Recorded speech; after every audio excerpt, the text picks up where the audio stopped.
Please tell me in the comments where you're listening from. I would love to interact with you legends. Now to the story.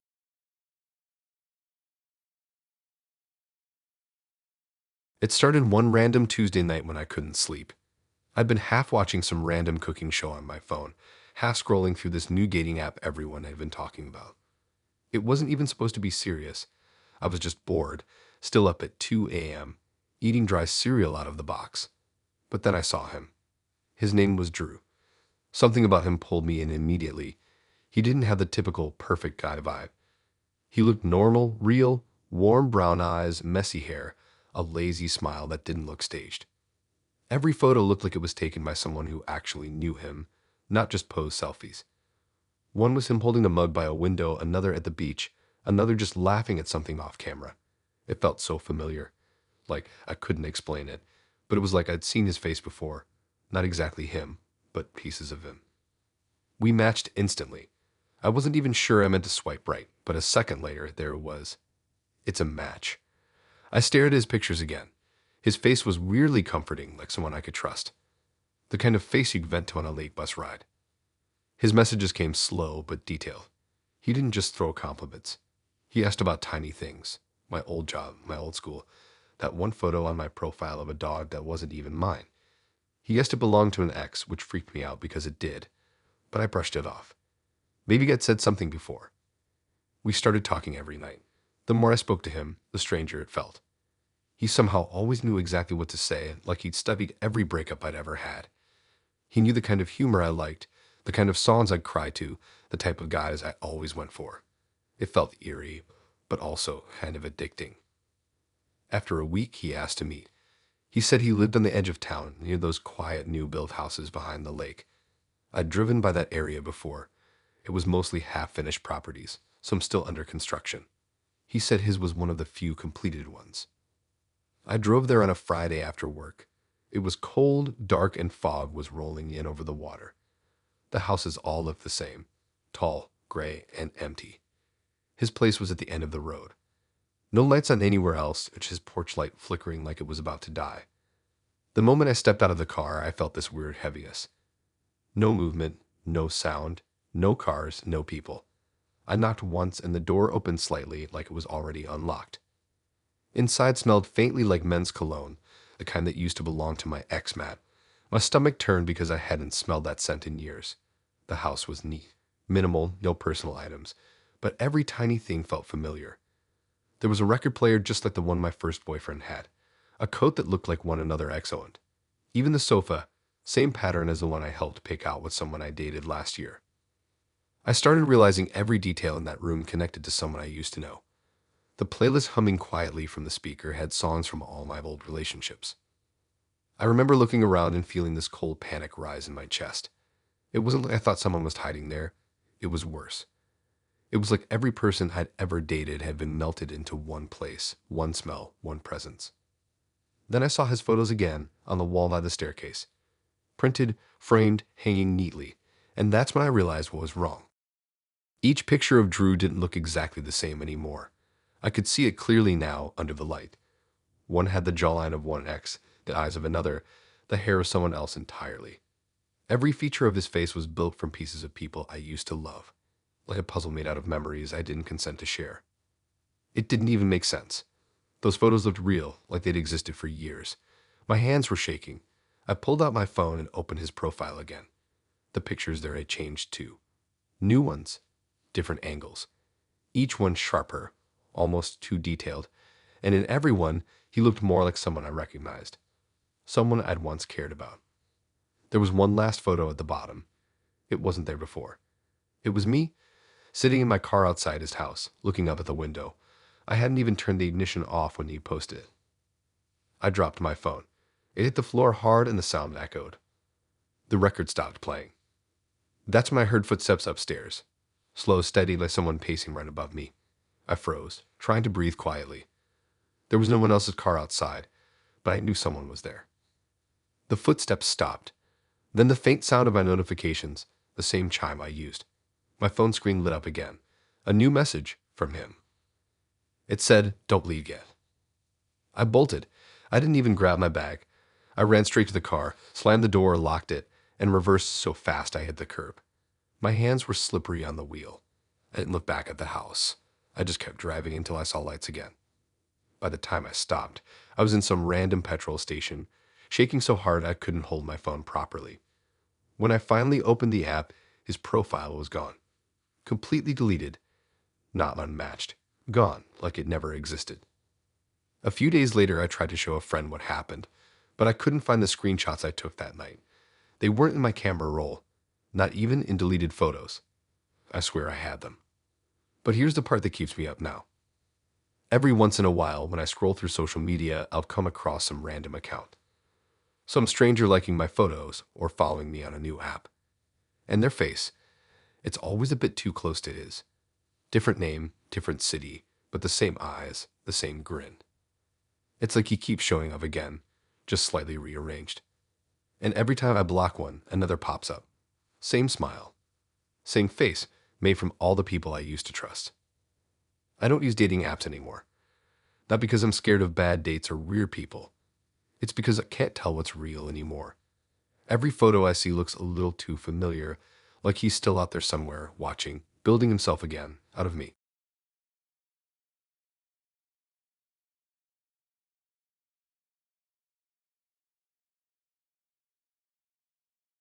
I'd stopped talking to most people because everything felt repetitive. The only consistent thing in my routine was the guy from the app. His name was Elliot. We matched back in February.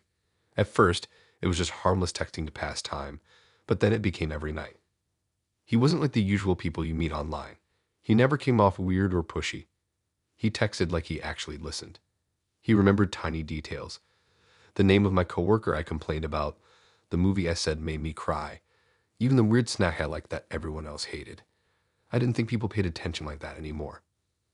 After a few weeks, I started checking my phone before bed just to see if he messaged. We talked about everything. Music, places we wanted to visit, random late night thoughts. He sent photos of his cat, of his view outside his window, of the old bar where he said he worked part-time. It became so normal that sometimes I forgot we hadn't actually met yet. By the time April came, he asked if I wanted to finally meet. I didn't even hesitate. He suggested his bar, said it was quiet on Thursdays. I remember thinking it was kind of cute. Meeting where he worked, like a soft launch into real life. That Thursday, it rained the entire day. Not the kind that makes you stay in, but the kind that ruins your hair and soaks your shoes no matter what. I almost canceled, but I didn't want him to think I was flaking. So I got ready anyway, threw on a jacket, and took a cab across town. The bar was called the Grey Finch. It was small, hidden between a laundromat and an empty shop. I almost missed it if it weren't for the flickering sign. The windows were fogged from the rain, and there was a soft yellow light glowing inside. I texted him when I got there. No response. I thought maybe he was busy, so I went in. The place was warmer than I expected. Low music, the smell of beer and wood polish. Only a few people sitting around. A bartender looked up from polishing glasses and gave me a quick nod. I ordered a drink and told her I was meeting someone. When she asked who, I said Elliot. She frowned that she didn't recognize the name. She checked the back room, looked at a list on the counter, then said no one by that name worked there. I thought maybe she was new or something, so I showed her a photo of him, the one he sent at the bar, behind the counter with shelves of liquor behind him. She looked at the picture for a long time, then quietly said the shelves in that photo didn't belong to this bar. It made no sense. The picture looked exactly like the place. Same walls, same lighting, same layout, but she said it wasn't here. I sat at the corner booth anyway, refreshing my phone like an idiot, waiting for him to text. Nothing came through. My messages just said sent, but never delivered. I checked my internet. It was fine. I even switched data and restarted my phone. Still nothing. When I tried to go back to our chat thread, it said conversation unavailable, like it had been deleted. I went to his profile, but it was gone too. Just a blank page where his pictures used to be. I sat there, staring at my screen until my drink went warm. I showed the bartender again, hoping maybe there was some mistake, but she swore she'd worked there for years and no one by that name had ever been employed there. The weirdest part was the regulars. A few of them kept glancing at me like they knew something I didn't. One older guy at the bar asked if I was okay, and when I mentioned I was waiting for someone named Elliot, he went quiet, just turned back to his drink without saying a word. I left after an hour. My shoes were soaked, and my stomach felt heavy. I stood outside under the awning for a few minutes, scrolling through old texts, trying to find some trace of him. But everything was gone. Not just our messages. Every photo, every link, every call log. Like my phone had never stored them in the first place. By the time I got home, I was half convinced I'd been catfished. But that didn't add up either. There was no sign of his account on reverse searches. His pictures didn't exist anywhere else online. I decided to email the app support team just to ask if maybe there was a glitch. They never responded. The next day, I kept checking the app. Still no Elliot. I started thinking maybe it was all in my head. Months of chatting with someone who never existed sounded insane, but what else could it be? That night, I was brushing my teeth when my phone buzzed. It was a notification from the dating app, the same one I thought I deleted. It said, "Rate your date with Elliot." My toothbrush dropped into the sink. I opened the app immediately. It loaded like normal, same layout, but Elliot's profile was back at the top. Just his name, no picture. It said, "Thank you for meeting Elliot last night." The timestamp said 10:07 p.m., the exact time I left the bar. Underneath, it asked if I wanted to report anything unusual about the date. I stared at that for a long time before closing it. The next day, I went back to the Gray Finch. I don't even know why. Curiosity, I guess. But when I got there, the door was locked. The sign was gone. The windows were covered in newspaper like it hadn't been opened for months. I checked Google Maps. It showed the same building but said it had been closed since 2019. I walked away fast, but the whole time it felt like someone was following just a few steps behind me. Every time I turned, no one was there. That night, I deleted the app again. I factory reset my phone. But every now and then, I still get random pop-ups from nowhere. They're small, easy to miss. Little notifications that slide down for a second before disappearing. They always say the same thing. "How was your date with Elliot?" And once, about a week ago, I got a different one. It said, "Ready for a second date."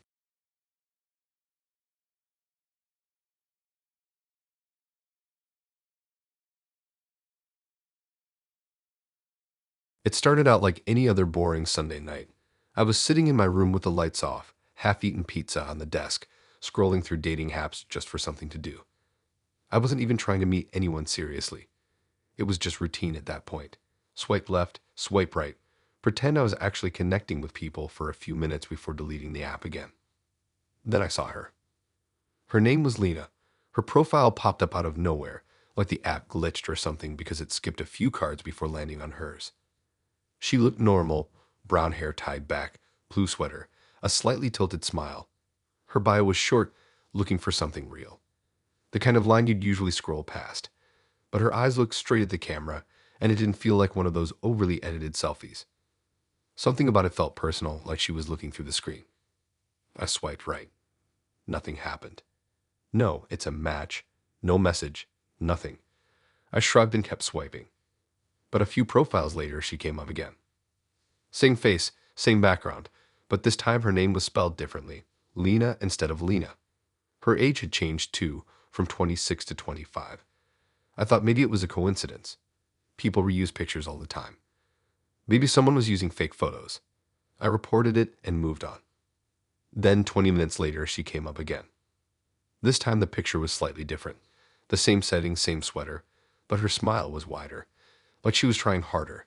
Her bio was new too, closer than you think. I remember staring at that for way too long, trying to figure out if I was imagining things. It was creepy but kind of funny at first. I showed my roommate, but by the time I tried to refresh the app, she was gone again. The next day, I saw her during my lunch break, another version of her profile. Same girl. This time she was listed as 12 miles away instead of 30. Her name was now Leah.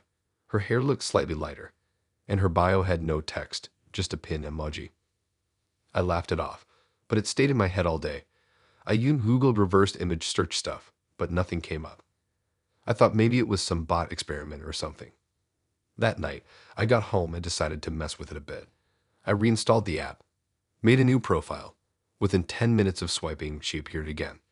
Same face, different details. 8 miles away. I scrolled through her pictures. They were all normal except the last one. It was blurry, like taking too close. Her face was out of focus, but the background looked weirdly familiar. A blue wall. My room had a blue wall. I told myself it couldn't be mine. The lighting was different. It just looked similar. The next day, she was 5 miles away. Then 2. Her age changed again, now 24. Her bio read, almost there. My heart dropped when I saw it. I started refreshing the app constantly. Every time I reopened it, her distance shrank. Her face was changing too. She started wearing clothes that looked more recent, like she was taking the photos now. I could tell because in one of them, I recognized a bus stop behind her that was near my work. I deleted the app. For real this time, I was done. But that night, I woke up to my phone vibrating. I had a notification from a new dating app I hadn't downloaded before. It said, Lena wants to meet. The icon was a red heart, not one I recognized. When I opened it, it wasn't even an App Store download. Just a blank white screen with her photo in the middle. The message underneath said, 0.4 miles away. That was close enough to be my street. I threw my phone on the floor and tried to sleep, but every sound outside made me jump. At some point, I must have passed out because I woke up to light coming through my window. My phone was on the nightstand. I didn't put it there. When I unlocked it, the same fake app was still open. The distance now said 200 feet. I looked out the window. Everything looked normal. Just the street, a few cars, the neighbor's cat on the fence. I deleted everything, every app, every backup. I even changed my passwords, thinking maybe I'd been hacked. But it didn't matter. That evening, when I opened my regular dating app again, she was back. Same face, this time with a new picture I'd never seen before, her standing on a street corner. I almost dropped my phone because I recognized it instantly. It was the corner shop right next to my building. The caption said, just moved here. It didn't make any sense. I turned off my phone and walked outside to see if anyone was there. I didn't know what I was looking for. The air felt heavy, like the street was holding its breath. I walked past the shop, scanning the people, the parked cars, anything that could explain this. But there was no one who looked like her. That night, I couldn't stop thinking about it. Every creak in the hallway sounded like footsteps. Around 3 a.m., I checked my phone again. I don't even know why. The app wasn't on my screen anymore, but the notification came back. She's here. I didn't open it.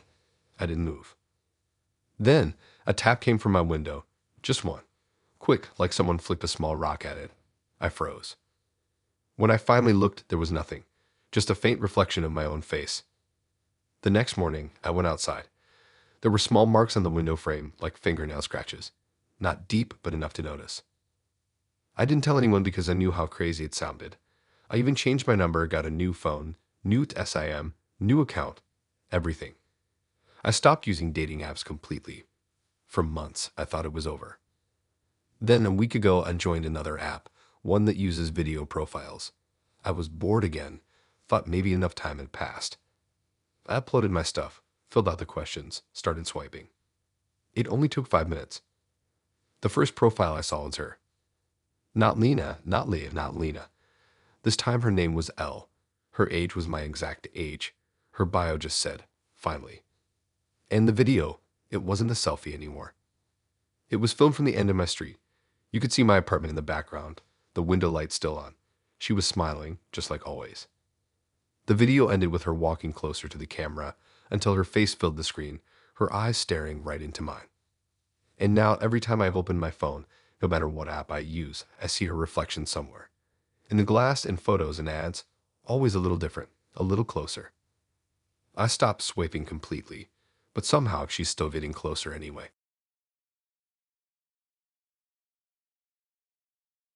Hey guys, really sorry to interrupt.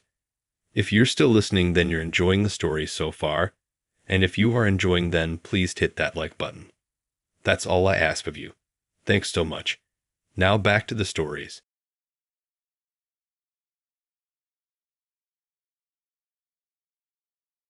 I re-downloaded a dating app I swore I'd never use again. I didn't even mean to go on there for long. I was just tired of feeling like no one around me actually wanted to talk anymore. Then I matched with her. Her name was Aria. She had the kind of face that made you stop scrolling without really knowing why. Not movie star pretty, just calm. Symmetrical. Every photo looked effortless, like someone captured her in perfect lighting by accident. I thought for sure it was fake, but her bio was normal, short, honest, slightly awkward. We started chatting, and she didn't sound robotic like the others who replied with copy-paste phrases. She used punctuation weirdly, added extra spaces, sometimes double texted like she couldn't wait for my reply. It felt real. We talked every night for hours. She was into all the same random stuff I was: old video games, strange documentaries, eating cereal at night. Everything lined up too neatly, but I didn't question it. When someone finally gets you, you don't start pulling threads to check if it's real. After a few weeks, we decided to meet.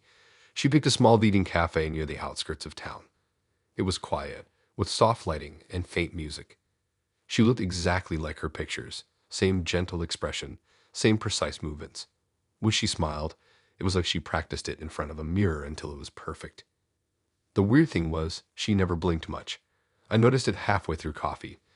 Not that she didn't blink at all, but when she did, it was like she had to remind herself to. Her timing felt a little off. But everything else was normal. She laughed, told stories about growing up in a small town, talked about her job at a tech firm. When the date ended, I felt strange. Not bad, just detached, like the whole thing had been too smooth.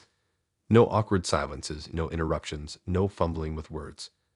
It was like spending time with someone who already knew what I was going to say next. We kept seeing each other. Once a week turned into 3 times, then every other day. She never talked much about her family or her coworkers, always saying things like, "I keep my life simple." She didn't post on social media either, which made her seem mysterious at first. But over time, it started to feel like she existed only in the moments we were together.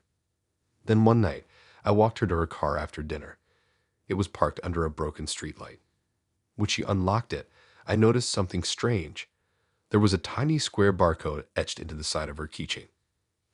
I almost pointed it out but didn't. It didn't seem like a big deal. A few weeks later, I was walking downtown after work and saw this new tech store opening. Some startup promoting AI-integrated 3D prototypes. I wasn't really interested, but I stopped because they were offering free samples and drinks inside. The place looked futuristic: white walls, bright light, glass panels with weird shapes being printed behind them. Then I saw the screen. There was a demo looping in the corner, showing their prototype for companion AI. The face on the screen made me stop breathing. It was her. The same soft eyes, same mouth, same faint scar near her eyebrow. They called her Unit A2. The voice that came from the speakers was identical to hers, calm, slightly monotone but soothing. They were showing how it could hold conversations, adapt emotionally, and respond in real time using behavioral data. I stared at the video like I'd been punched. The demo woman on the screen said a phrase I recognized, something Aria had once said to me word for word: "I keep my life simple." My hands were shaking. I asked one of the employees about it, pretending to sound casual. He said the model was designed using multiple composite scans from volunteers, but they couldn't give details about individual faces for confidentiality reasons. I left immediately. That night, I texted her asking if she was okay, where she worked, random questions just to keep her talking. She replied like nothing was weird. The more she typed, the more I noticed how her messages felt like pattern responses, perfectly balanced between curious and comforting. I searched her name online again. No results. No LinkedIn, no tagged photos, no old accounts. Nothing. It was like she'd been digitally erased. The next day, I went back to the startup building, but the doors were locked and the windows were covered. I looked through the side alley and saw a half-open door leading into a small warehouse area. Inside, I heard the faint whirring of machines. There were rows of head molds, human faces frozen mid-expression, lined up neatly on metal shelves. Some unfinished, some eerily familiar. I walked closer until I saw her face, exact replica, sitting in a transparent container labeled ARIS/model 2.14. I didn't even notice the camera in the corner until it tilted slightly toward me. I ran out before anyone could stop me. That night, she texted again. Just one message. It said, "You shouldn't have gone there." I tried calling her, but the number said inactive. Her profile was gone. Every message we'd sent disappeared like it never existed. Even my photos with her, the ones I thought were on my camera roll, were replaced by gray squares that said, "File unavailable." A few days later, I started seeing her face again, not in person, but in ads. Pop-ups for tech companies, digital product promos, even an ad for a meditation app. Her smile, slightly altered each time. Her name was never the same, but the eyes were identical. I tried to ignore it, but one night I saw an ad pop up while scrolling on my phone. It said, Area 3D Companion now available for private beta testing. Join early access. The picture was her, sitting exactly the way she used to on our first date. Same sweater, same background, same tilted smile. I closed the app, but it reopened itself a few seconds later. The ad had changed. It said, Welcome back, we've been waiting for you. I shut off my phone and threw it in a drawer. Now, every time I walk past a digital billboard or see an ad play before a video, I swear she's there. Her face keeps changing. Different hair, different skin tone, slightly altered expression, but always her. Sometimes she looks right into the camera, just like she did on that first date, and it feels like she's looking straight through the screen at me. It's been months since I've seen her in person, but I still get random messages on my phone from numbers with no name. They're always the same 2 words. Update complete.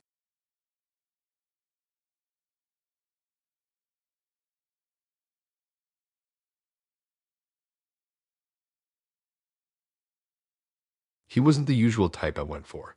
His pictures were simple, dim lighting, soft smile, a bit mysterious but not fake.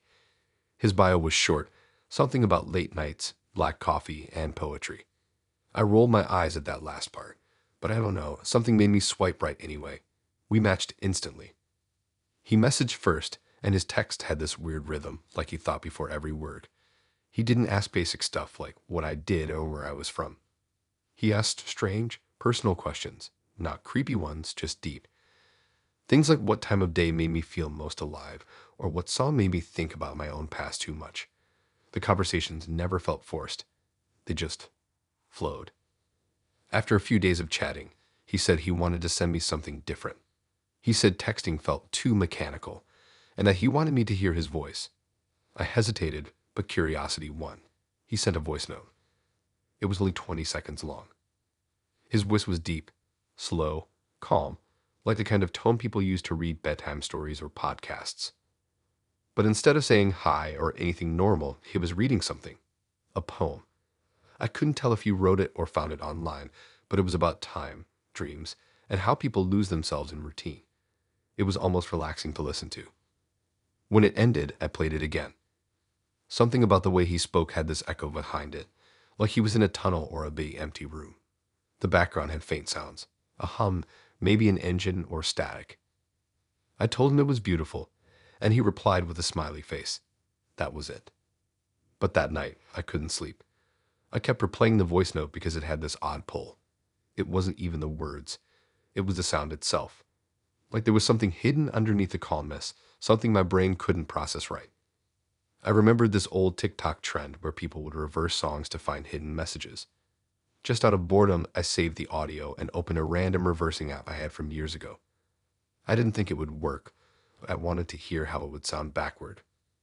At first, it was just garbled noise, messy, distorted words that made no sense. I was about to delete it when I caught something. A whisper. A very clear whisper buried under the sound. I played it again, slower this time. It wasn't his voice anymore. It was mine. I don't mean similar. I mean exactly my voice, same pitch, same way I breathe when I'm panicking. And it wasn't reading poetry. It was begging for help. Over and over, my voice kept repeating fragments like, please stop, I can hear you, and I'm still here. I froze. I didn't even remember recording anything like that. I went through my files, checked my mic settings, everything. Nothing showed that I'd ever recorded audio. I even played my own voice memos to compare them. It was identical. I didn't sleep at all. The next morning, I tried to message him, but his profile had vanished. The entire chat thread disappeared too, like it was deleted from both sides. I searched the app for his name, but nothing came up.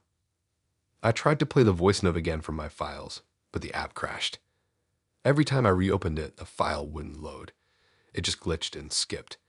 I even emailed it to myself to try playing it on my laptop, but the email bounced back saying file not supported. I thought maybe I was overreacting, but the voice, it wouldn't leave my head. It didn't just sound scared. It sounded tired, like I've been trying to say something for a long time, and no one was listening. Later that week, weird things started happening with my phone.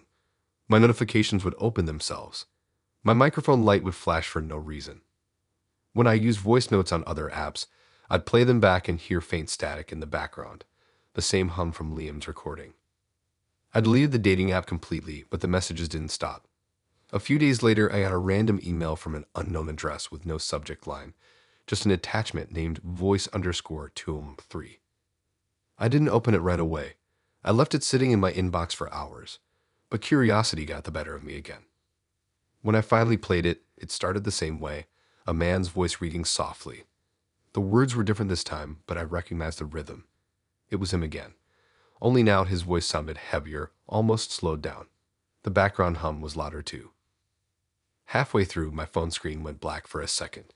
When it came back on, the audio glitched, and the words twisted into something warped.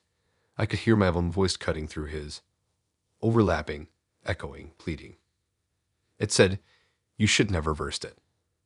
The file cut off there. After that, I threw my phone across the room. I sat on the floor, shaking, listening to the silence of my apartment. My ears kept ringing like his voice had imprinted itself somewhere inside me.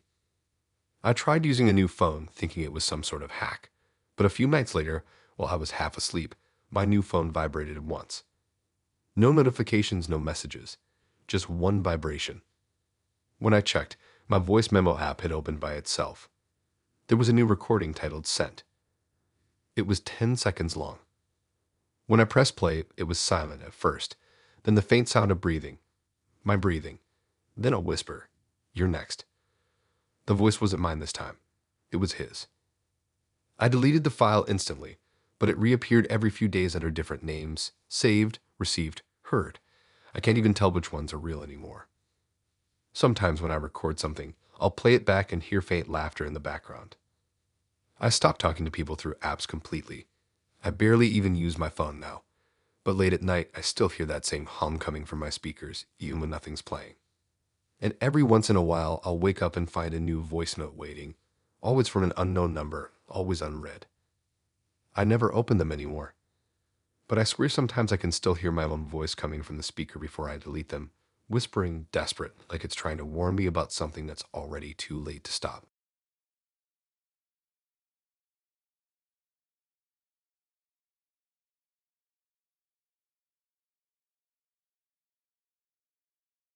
I wasn't even supposed to be on that app again. I deleted it months ago after too many dry conversations, too many fake smiles, and hey, what's ups that went nowhere. But I guess boredom wins eventually. I downloaded it again, thinking maybe I'd just swipe a few times and delete it in the morning. That's when I matched with her. Her name was Maya. She wasn't overly filtered or trying too hard. Her photos were simple, one of her by a lake, another in a diner booth, and one of her laughing at something off camera. Something about her felt real, like she was actually alive and not part of the fake, endless scroll. She messaged first, just a short hello and something about my music taste from my bio. We started talking right away, and it was easy. No awkward pauses when dry replies. She had this weird way of answering like she already knew what I was going to say next. We talked about normal stuff, favorite foods, how weird it is when people clap when the plane lands, that kind of thing. She said she lived one town over and liked to go walking near this old abandoned railway bridge. I'd been there before. The area was quiet, no signal half the time, but people went there to take photos or clear their heads. Around midnight, her messages suddenly stopped. I figured she fell asleep mid-conversation, so I said goodnight and went to bed. The next morning, our entire chat was gone.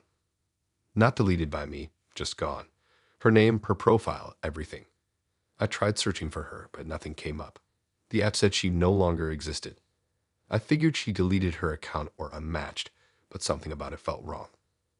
When I went back through my phone later, I noticed her messages were still showing up in my notifications. When I tapped them, they disappeared, like ghosts of messages that didn't exist anymore. That weirdness stuck with me for days. I even told a friend about it, and they said it was probably just a glitch. I tried to let it go, but every time I opened the app, I half expected her name to pop up again.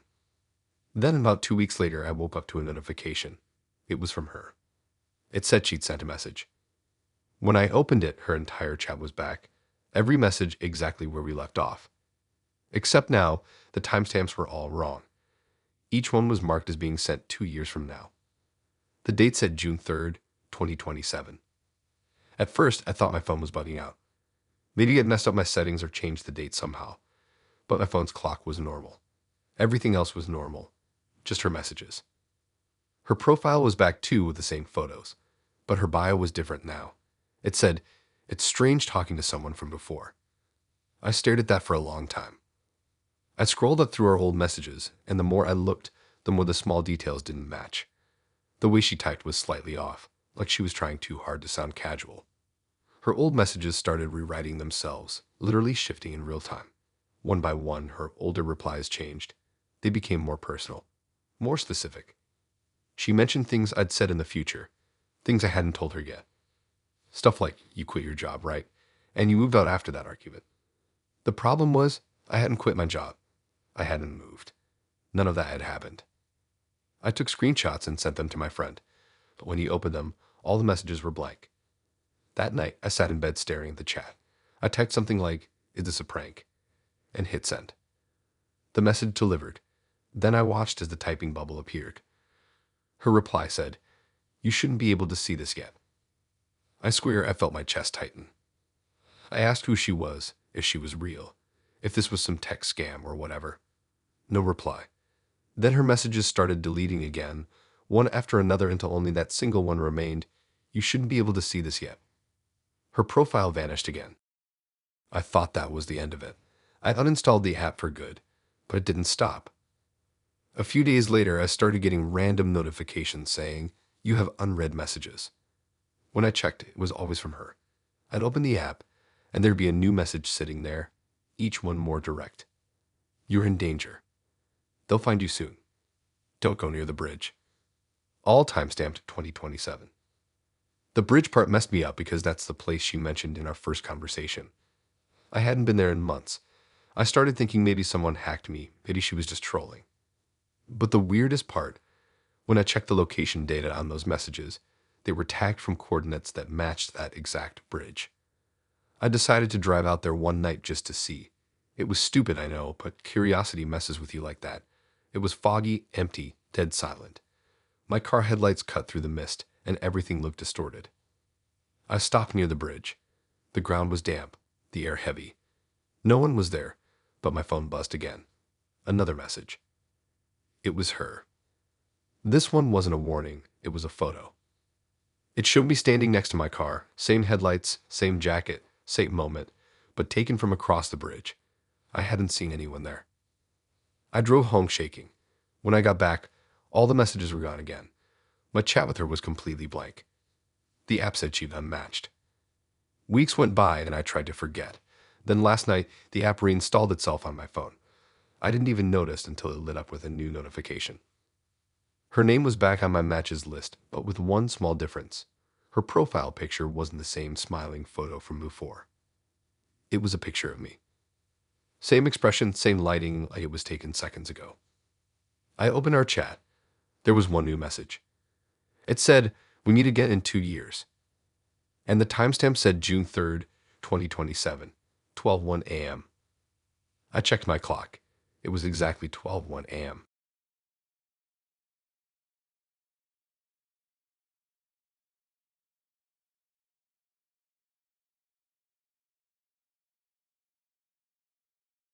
I didn't think this could happen to me. Not the creepy part, the good part. The kind of thing everyone posts about when they say, when you stop looking, that's when it happens.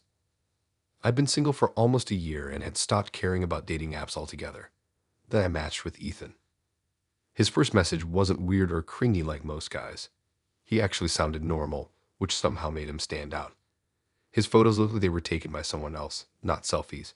All natural lighting and those quiet, unposed moments. One was him in a coffee shop, one hiking near some lake, one sitting with a guitar. He looked peaceful, like he actually had his life together. We talked for weeks before meeting. He wasn't too pushy, wasn't trying to rush anything. He asked about little things. My favorite movies, my bad habits, the kind of stuff that makes conversations feel like real connections instead of interviews. When we finally met in person, it felt weirdly familiar. He was exactly like his photos, but warmer. There was this calm energy about him, like nothing could bother him. He spoke softly, laughed at the right moments, and always paid attention when I talked. The way he looked at people made you feel like you were the only one in the room. We started dating properly after that. My friends liked him instantly. Even my mum, who hates everyone I date, said he seemed like a good boy. He never raised his voice, never got angry, never acted jealous. When we walked together, he'd always keep me on the inside of the pavement. Little things like that. He remembered every small detail I'd told him. How I take my coffee, how I can't stand whistling, how I hate talking on the phone past midnight. The weird stuff didn't start until maybe 3 months in. I noticed he never posted anything online. Not one photo. He had social media, but everything was old, years old. His tag photos didn't show much either. Whenever I asked, he said he'd gone off social media for mental clarity. I didn't think much of it. Everyone says that now. One night, I took a photo of us together at this small outdoor market. The light was perfect, and he looked great. I tagged him when I posted it. He smiled when I showed him and said it was nice to be seen again. The next morning, the photo had dozens of likes. Moral stuff. Then I noticed one comment that stood out. It wasn't from anyone I knew. It said, "That's my brother. He died 3 years ago." At first I laughed because I thought it was some random troll trying to be edgy, but then I clicked on her profile. It wasn't fake. It was filled with old family photos, birthdays, graduations, holidays, and in every single one, there he was. Ethan. Same smile, same face. But the captions told a different story. They talked about his funeral, his illness, the day he left this world. The posts were from years ago. I couldn't even breathe for a second. I thought maybe it was just someone who looked identical. Maybe a twin he never mentioned. But then I scrolled down further and saw a post of her holding his urn. His urn. I texted him immediately. No response. I called him. It rang once, then went straight to voicemail. I checked my messages with him, and suddenly half of them were gone. The chat looked shorter than I remembered. That night, I went to his place. It was a flat on the edge of town, quiet and surrounded by trees. I'd been there before, but now it looked different somehow. Darker, emptier. The lights were off. When I knocked, no one answered. I looked through the window and was like no one had lived there in months. Dust on everything, mail piled up behind the door. But the weirdest part was that my photo, the one I posted, was printed out and pinned on the fridge. I drove home shaking. I barely slept. The next morning, I went back to check the post on my account. It was gone, deleted completely. I didn't even remove it. The tag with his name disappeared too. When I tried to search his profile, it said, "User not found." I went back to the sister's profile. It was gone too, like she deactivated right after posting that comment. I spent the next few days in this fog, half convinced I'd made everything up.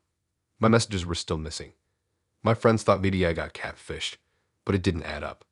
He wasn't using fake photos. They were his. The way he knew things about me, the way he touched my hand, the way he smelled like cologne and coffee, none of that felt fake. A week later, I got a text from an unknown number.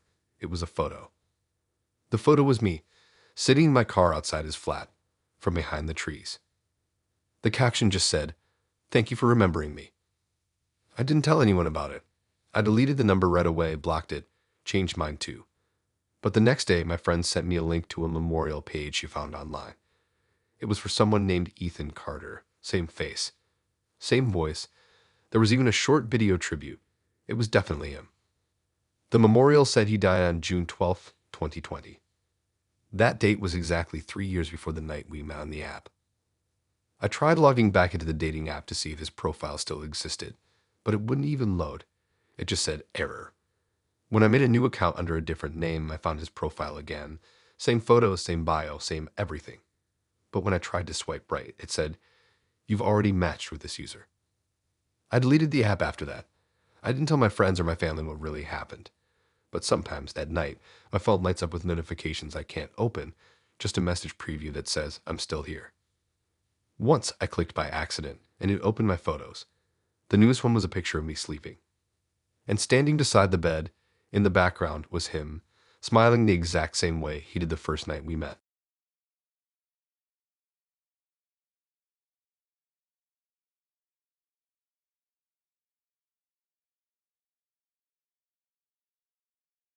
Just a random bug I thought I noticed while using the app.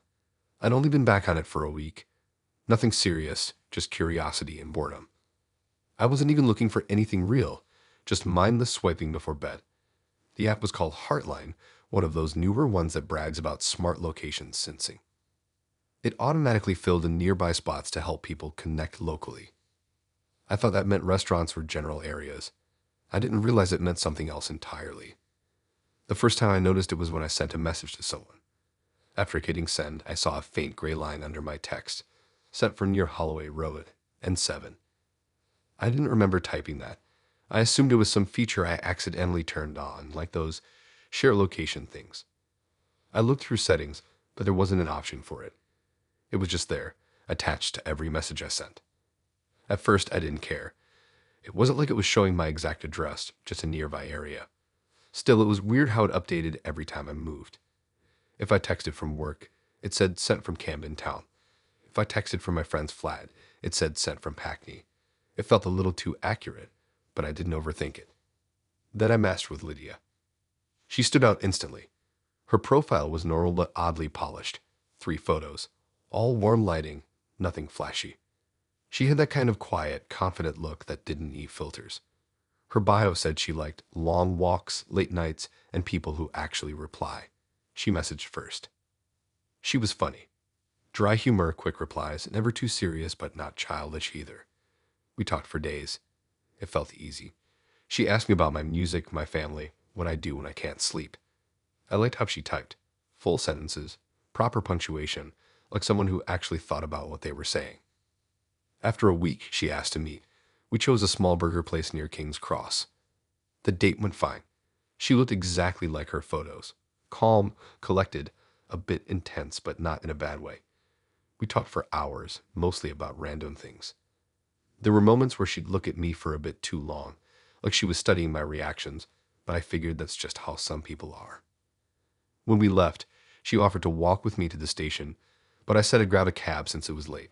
She seemed disappointed, but not angry. She said she had a good time and hoped I'd text her when I got home. I promised I would. That night, I didn't. I don't know why. Maybe I didn't feel the same spark. Maybe it was the way she kept remembering small details I hadn't told her twice, like my favorite drink, my brother's name, even where I used to live before London. The next morning, I had a message from her, just a simple "you home safe." I ignored it for a while and forgot to reply altogether. By the evening, she sent another, "You could have at least said goodnight." Then another a few hours later. It's rude to ignore people. I decided to mute the chat. Over the next 2 days, the notifications piled up. Short ones. No punctuation now. Why aren't you answering? You left me there like I didn't exist. Are you at work? I know you're reading this. That last one made me pause. I hadn't even opened the app since the date. I tried to block her, but the app glitched every time I tried. I even restarted my phone, but it kept freezing whenever I clicked her name. Then the messages stopped, completely silent for almost a week. I figured she'd moved on, maybe found someone else to bother. Then one Friday night, around midnight, I got a new message. It wasn't from her profile. The name just said unknown. It was a photo. My front door. The caption said, "Next time, answer my texts." My stomach dropped. It wasn't a stock image. It was my actual door. The faint crack in the paint, the old number plate, even the empty plant pot beside it. It was taken from the street just a few feet away. I ran to the window, but the street was empty. No cars, no people, nothing. I called the police, but they couldn't do much since no threat was made. They told me to stay alert, maybe install a camera. That night, I barely slept. Every time I thought about it, I remembered that small gray line under my messages, sent from near Holloway Road and N7. It wasn't just near. It was exact enough for someone to find me. I deleted the app the next morning, but when I turned on my phone later, there it was again, automatically reinstalled. My messages were back too, all my old ones including hers, and now every single one had been edited. Each message I'd ever sent her had a new line underneath, darker than before. Instead of the usual area tag, it now said, "Sent from exact street address." My address. My actual flat number. I don't know how long it had been showing that. I tried to uninstall the app again, but it wouldn't let me. It just kept looping the same message. Error deleting user data. Around 2 a.m., I got another text from that same unknown number. This time no photo, just my name. Then another. I told you I like people who reply. I didn't answer. I turned my phone off and left it in another room. But around 4 a.m., someone knocked on my door. Just once. Slow, loud enough to wake me up completely. When I looked through the window, there was no one there. Just a faint shadow on the ground, like someone had been standing under the streetlight for a while and walked away. The next morning, I packed a bag and left. I stayed at my friend's place for a few days. When I finally came back, my flat looked untouched, except for one thing. There was a folded note under my door. It said, "App update complete." I switched phones, new number, new everything. I don't use dating apps anymore, but sometimes my new phone vibrates randomly in the middle of the night, and when I check, there's nothing. No texts, no calls. Just a faint gray line at the bottom of my home screen that disappears too fast to read. I caught it once, though. It said, "Sent from near your location."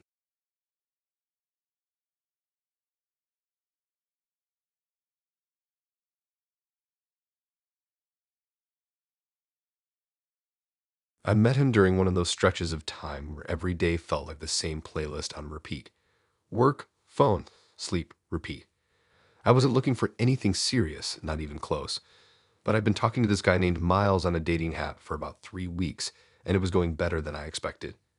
He had this kind of quiet confidence, the kind that made conversations easy. Not too much, not too little. His photos weren't the overly filtered kind either. They looked normal.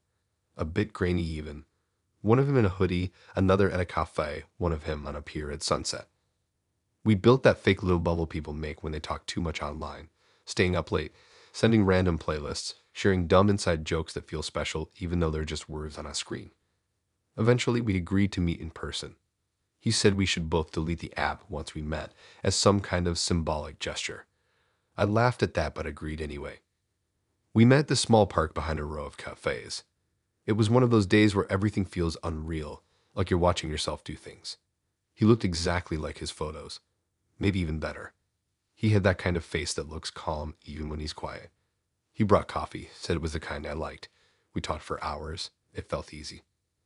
By the end, I actually believed him when he said he'd delete the app. He even held up his phone and pretended to do it right there. I deleted mine too, right in front of him. The next few days felt weirdly wholesome. We texted, sent voice notes, planned another date. I wasn't expecting much, but something about him felt comfortable. He wasn't overly sweet or fake romantic, just present. But then he started pulling back a bit. His texts got shorter, slower. When we did talk, he sounded distracted, like his mind was somewhere else. I tried not to overthink it because I didn't want to be that person. A week after we met, I went out with a friend for drinks. She was single too, and while I was telling her about Miles, she pulled out her phone and started swiping through the same dating app we both been on before. That's when I saw him again. Same face, same photos, but a new bio. It said, looking for her replacement. For a second, I couldn't even speak. I grabbed her phone to make sure it wasn't some lookalike, but it was him. Same name too, Miles. Same age, same location, but his profile had been updated. Different intro, new tags, even a new photo I hadn't seen before. One of him standing in front of a door that looked like it had just been painted black. I laughed it off at first. I thought maybe someone stole his pictures or was pretending to be him. But then I noticed the details. The phrasing in his bio was exactly the way he wrote when we texted. He always used lowercase, always put a space before punctuation marks. It was definitely him. I messaged him that night, trying to sound calm. No reply. I waited a few hours, checked the app again. The profile was gone. Completely deleted. For a few days, I tried to convince myself I'd imagined it. Maybe it was some glitch or a joke someone played. But things got stranger after that. He started texting again, like nothing had happened. But now he mentioned random things I hadn't told him, like what time I left for work or what jacket I wore that morning. When I asked how he knew, he'd say he just guessed. One night, I noticed my Instagram had a new follower with no profile picture. The username was just a series of numbers. It didn't follow anyone else. But when I looked through my story views, that same account was always there, every time, within seconds of me posting. A few days later, I saw him again on the app. New name this time. Ellie, same photos, same everything. But the bio had changed again. It said, starting over. She didn't work out. I made a fake profile to test it, swiped right, and we matched instantly. He messaged first, and the first thing he said was a line from a conversation we'd had weeks ago, word for word, something no one else would know. My stomach dropped. I blocked him, deleted the fake account, but the next morning I got a text from an unknown number. It said, "You shouldn't have blocked me." No name, but I didn't need one. After that, the messages got worse. Random text at random hours, all short, like commands. Check your door. Look outside. Don't believe this one. Sometimes when I walked home from the station, I'd get the feeling someone was following me. Footsteps that matched mine but stopped when I stopped. Shadows that didn't belong to anyone when I turned around. A week later, I woke up to find a note taped to my front door. It was printed, not handwritten. It said, "I liked our first date. The next one will be better." I moved a few weeks later, told no one my new address, new phone number, knew everything. I even changed my social media names and stopped posting for a while. I thought maybe that would be the end of it, but it wasn't. Last month, one of my friends texted me a screenshot. She'd been using the app again. There he was. Same face, different name again. This time the bio just said, "Looking for her replacement." Except now there was a new photo, one I'd never seen before. It was of me, sitting at that same park bench from our first date, smiling. And in the corner of the photo, if you zoom in just enough, you can see the reflection in the cafe window behind me, him holding the phone, taking the picture.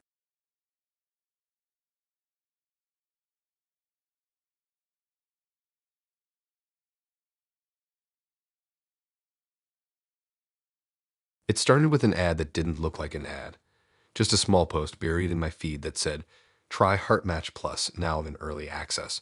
Real faces, real chemistry." The comments were full of random emojis and bot-like replies, but something about the words early access made it feel different, like being part of something before everyone else. I don't even know why I clicked it. I wasn't desperate or lonely, just bored. The app wasn't on the regular store. It sent me to a weird page where I had to request access. Within an hour, I got an invite link. The icon was plain, a pink heart with a black background. The description said it used AI facial recognition to improve match accuracy. That sounded creepy, but I figured all dating apps were already doing the same thing anyway. At first, it was normal. You upload a few photos, fill out a short quiz, and it gives you verified matches. I only had about 7 people show up in total. They looked real. No filters, no weird lighting. It felt like people who actually lived nearby. I matched with a girl named Nora. We talked for 2 days. She said she worked in it, that she was testing the app too. We never got too deep. She had this strange typing pattern, short sentences, no punctuation, like she was rushing. Then she stopped replying. Her profile disappeared a few hours later. I figured she deleted the app, but then weird things started happening. It started with my camera roll. I noticed a few of my pictures looked slightly off, like the lighting had changed or the angle was different. I didn't think much of it until I looked closer. In one of the photos I'd taken of myself, one I definitely took alone, there was a faint figure in the background, blurred like the camera had caught motion, a person standing half behind the doorway. I thought it was a reflection at first, but the shape didn't match anything in my room. I zoomed in, but the face was blurred completely. I tried checking the metadata. The timestamp was the same, but the file modified date was new. It said it had been changed that morning. A day later, another photo changed. One I'd uploaded to HeartMatch Plus. This time it was more obvious, a person sitting on my couch. Their face was turned away, but the body looked unnatural, like the limbs were too long. I deleted the app immediately, but the icon reappeared the next morning. I swear I didn't reinstall it. When I opened it, my matches were gone. The whole layout had changed. There was just one tab, Connections, and in that tab it showed a single name, Nora. Her profile picture had changed too. It wasn't the smiling selfie she used before. It was a photo taken from outside my building. From the angle, it looked like it was taken across the street, pointing up at my window.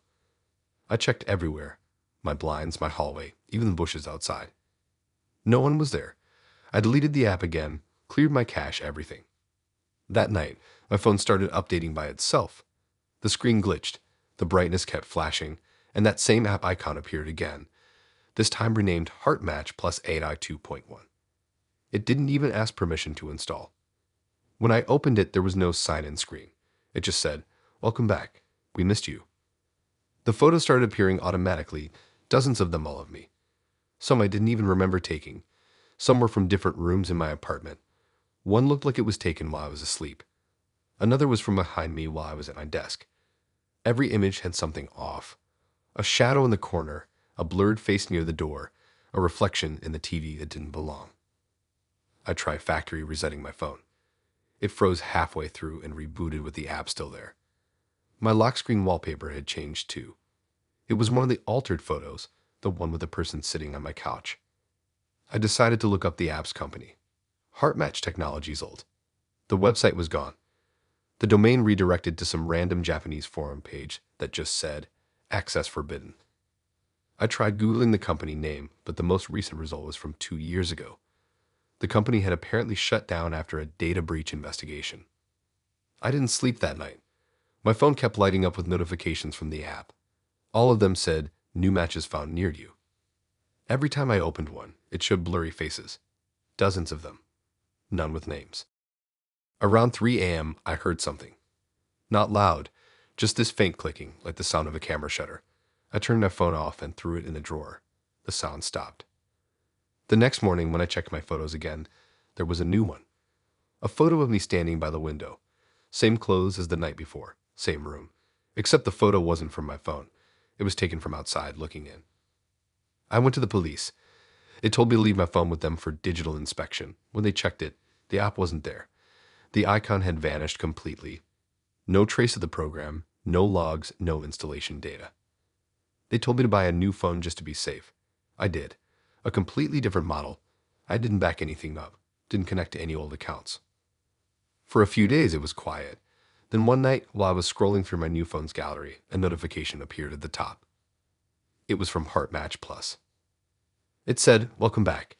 Your early access continues." I didn't even click it. I dropped my phone and grabbed my laptop to try and figure out what was happening. But as soon as I opened it, the same notification popped up there too. When I tried to delete it, the screen froze and a single new photo appeared on my desktop. It was me, sitting in front of my laptop, taken from behind. The timestamp said it was captured 16 seconds ago. Now, every few days, new photos show up across all my devices. Always blurry, always from slightly different angles. Sometimes they're taken in places I haven't been in weeks. And every time I try to delete them, the app updates again. The version number is at 4.6 now. There's a new feature on the home screen I never saw before. It says, "Invite your next match." Underneath it, there's a list of names pulled straight from my contacts, every friend, coworker, and family member I have. The button at the bottom says, "Auto send invitations." And no matter how many times I press cancel, it keeps turning itself back on.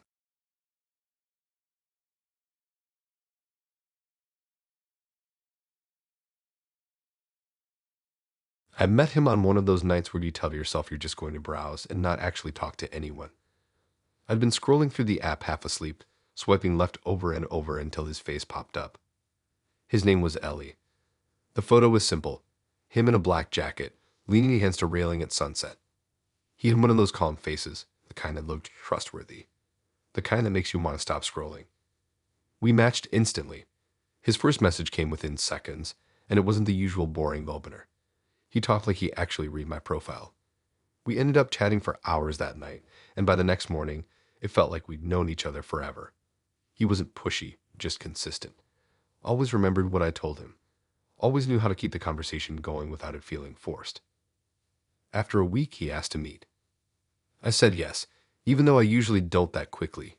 He picked a restaurant downtown, what I mentioned once without even realizing he'd remembered. I spent way too long getting ready that night. My building has one of those security systems that texts you updates. Door locks, motion sensors, all that smart home stuff. I always keep it on in case I forget to lock something. He texted right before I left, saying he was excited. His messages always came with perfect timing. I grabbed my bag, double-checked the locks, and took the elevator down. The restaurant was nice, quiet lighting, not too fancy. He was already there when I arrived. Seeing him in person felt weirdly normal. No surprises. He looked exactly like his photos, same black jacket, same soft expression. He stood up, smiled, and for a moment it almost felt like something real. The first half of the date was easy. We talked about music, work, random things we'd done as kids. He was charming, but not over the top. Every now and then, though, he'd ask small questions that felt a bit too personal. Things like what time I usually get home from work, whether I live alone, if my building had a doorman. I brushed it off as small talk. Around halfway through, I felt my phone buzz in my bag. I ignored it at first, but it kept going. A few back-to-back notifications. I finally checked it under the table, just to silence it. It was from my building security app. The first alert said, "Front door unlocked using access code." Then another, a few seconds later, "Motion detected. Living room camera active." I froze. I hadn't given my code to anyone. I stared at the screen while my stomach dropped. Another notification popped up. "Bedroom camera activated." Then a live snapshot attached itself automatically. It was gray and Eva, clear enough to see someone standing in my living room. The face matched Ellie. The same jacket, the same smile, the exact same expression as the one sitting right across from me at the table. I didn't move. My heart was pounding so hard I could barely hear him talking anymore. I tried to stay calm while my mind went everywhere at once. I thought maybe it was a glitch. Maybe someone was hacking my system. Maybe he had a twin. Anything. But the timestamp said it was happening right then at that exact minute. He noticed me staring at my phone and asked if something was wrong. I said no and forced a smile. I didn't even taste the rest of my food. Every time I looked at him, my brain just kept replaying that image of him standing in my apartment. I left early, pretending I wasn't feeling well.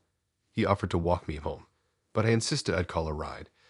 When I got outside, I walked straight past the Uber I'd ordered and called my friend instead. I told her I thought someone broke into my place and that I wasn't going home alone. When we got there, everything looked fine from the outside. My door was still locked. No sign of a break-in. I unlocked it slowly, one hand ready to run if I had to. Inside, it looked untouched. Lights off. Nothing moved. I checked every room. Nothing. But when I went into my bedroom, something felt off. My closet door was slightly open. I never leave it like that. When I pulled it open, my clothes were hanging neatly, but the smell of cologne hit me immediately, not mine. His. I checked my security app again. The live feed had gone dark. All the recorded footage from that night was gone, wiped clean. The next morning, I messaged him. I didn't mention what happened, just said I wanted to ask him something. But the chat wouldn't load. His profile had vanished completely. No trace of him on the app. I searched for his name on everything. Nothing came up. No social media, no old accounts, nothing. That night, I changed the locks and got the building to reset my code. They checked the access logs and said my door had been unlocked from the inside, not with a copied code, like someone who already knew it. For a few days, everything was quiet. I stopped sleeping properly, kept the lights on, jumped at every sound. Then one night, around 2 a.m., my phone buzzed again. A new notification from the security app. "Front door unlocked using access code." I turned off the lights and listened. No sound at first. Then, faint footsteps. Slow, deliberate, moving down the hallway toward my room. I didn't move. I just stayed perfectly still on the bed, staring at the door. My phone buzzed again. Another notification. "Motion detected. Bedroom camera active." I didn't dare look at the live feed. I could hear breathing on the other side of the door now. And then, just like before, everything went silent. The next morning, there was no one there. The locks hadn't been touched. The app showed nothing in the logs, like it never happened. I moved out 2 days later. A month passed. I switched phones, changed numbers, even deleted every dating app I ever had. But last week, when I was scrolling through my camera roll, I found a new folder I didn't remember creating. It was full of photos of me, taken in my new apartment. Sleeping, cooking, getting ready for work. The final photo was taken from right behind me from the doorway. And in the reflection of the TD in front of me, I could see him again, the same black jacket, the same calm face, smiling like he never left.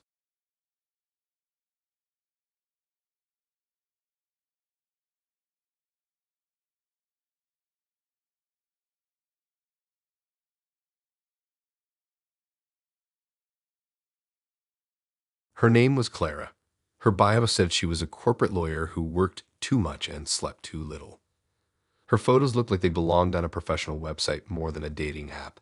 Expensive suit, city skyline in the background, coffee in hand. Not the usual mirror selfies and filters. She seemed older than me, not by much, just enough to seem like she actually had her life together. We started talking late one night. Her messages were short but sharp. She didn't ask the usual small talk questions. She wanted to know about my job, my goals, how much time I spent online. She said she liked efficiency. I thought it was weird at first, but also kind of funny. I was half joking when I told her she sounded like she was doing an interview, and she replied that all partnerships begin with due diligence. I figured she was just playing around. We talked for a few days, and she was different. Every message came at the same time each day, down to the minute.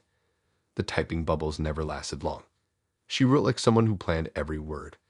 I noticed her grammar was perfect, not even a typo or missed comma.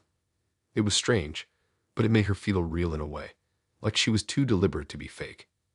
She didn't send selfies. She sent screenshots of her calendar, snippets of contracts she was reviewing, pictures of late-night takeout containers on an empty desk.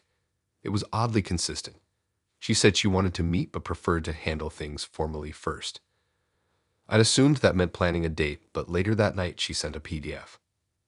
It was titled Relationship Terms and Conditions, Draft. At first, I laughed out loud. I thought it was a joke. The cover page had her name, her law firm, even a document ID number. I scrolled through it expecting memes or sarcastic lines, but it was real. Dozens of paragraphs written in proper legal formatting. It started normal enough, parties involved, date of agreement, duration of term. But then it got weird. There were sections about responsibility of communication frequency, exclusivity clauses, and something called Clause 9, emotional compliance.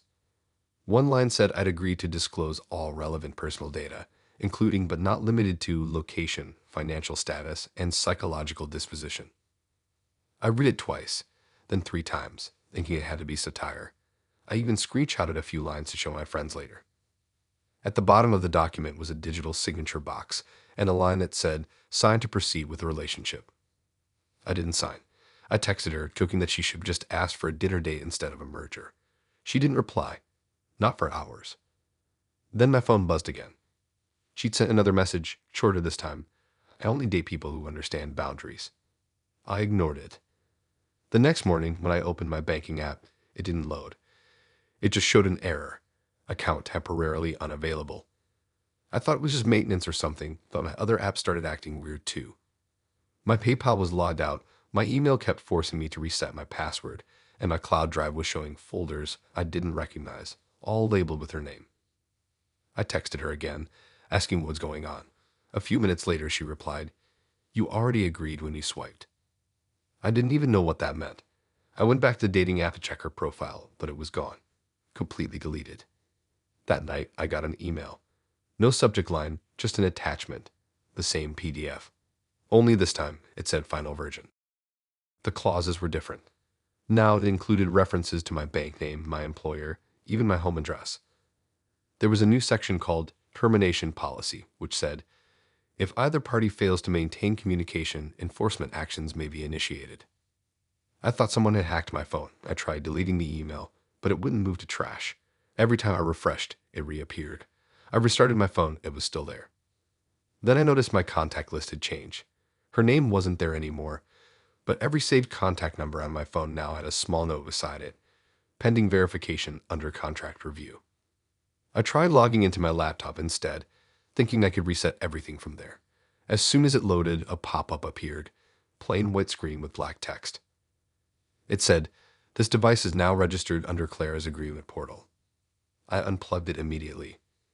By midnight, my phone was full of notifications I couldn't clear. Each one was a variation of the same thing. Contract reminder. Review pending. Some came from my email, some from random numbers, some from apps that shouldn't even have messaging features.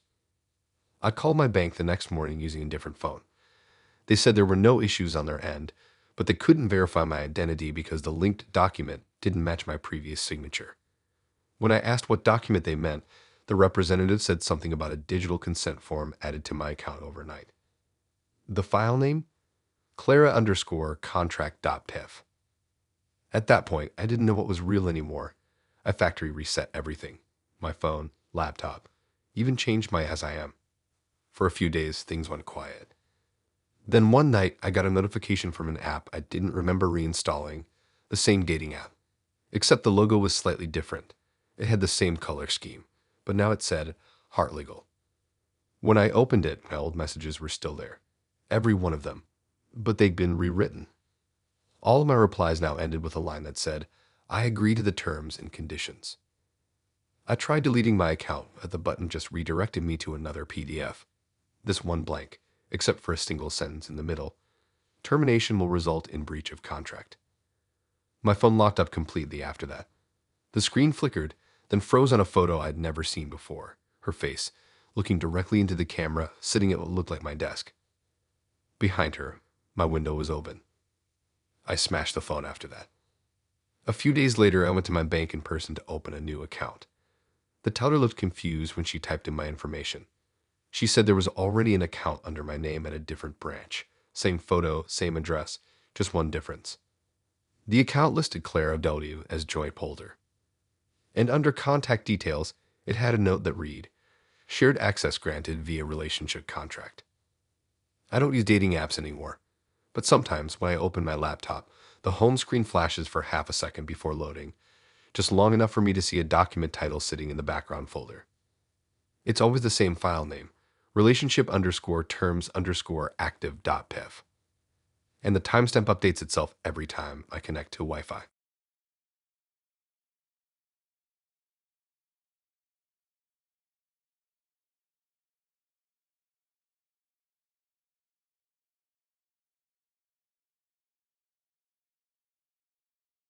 He looked normal.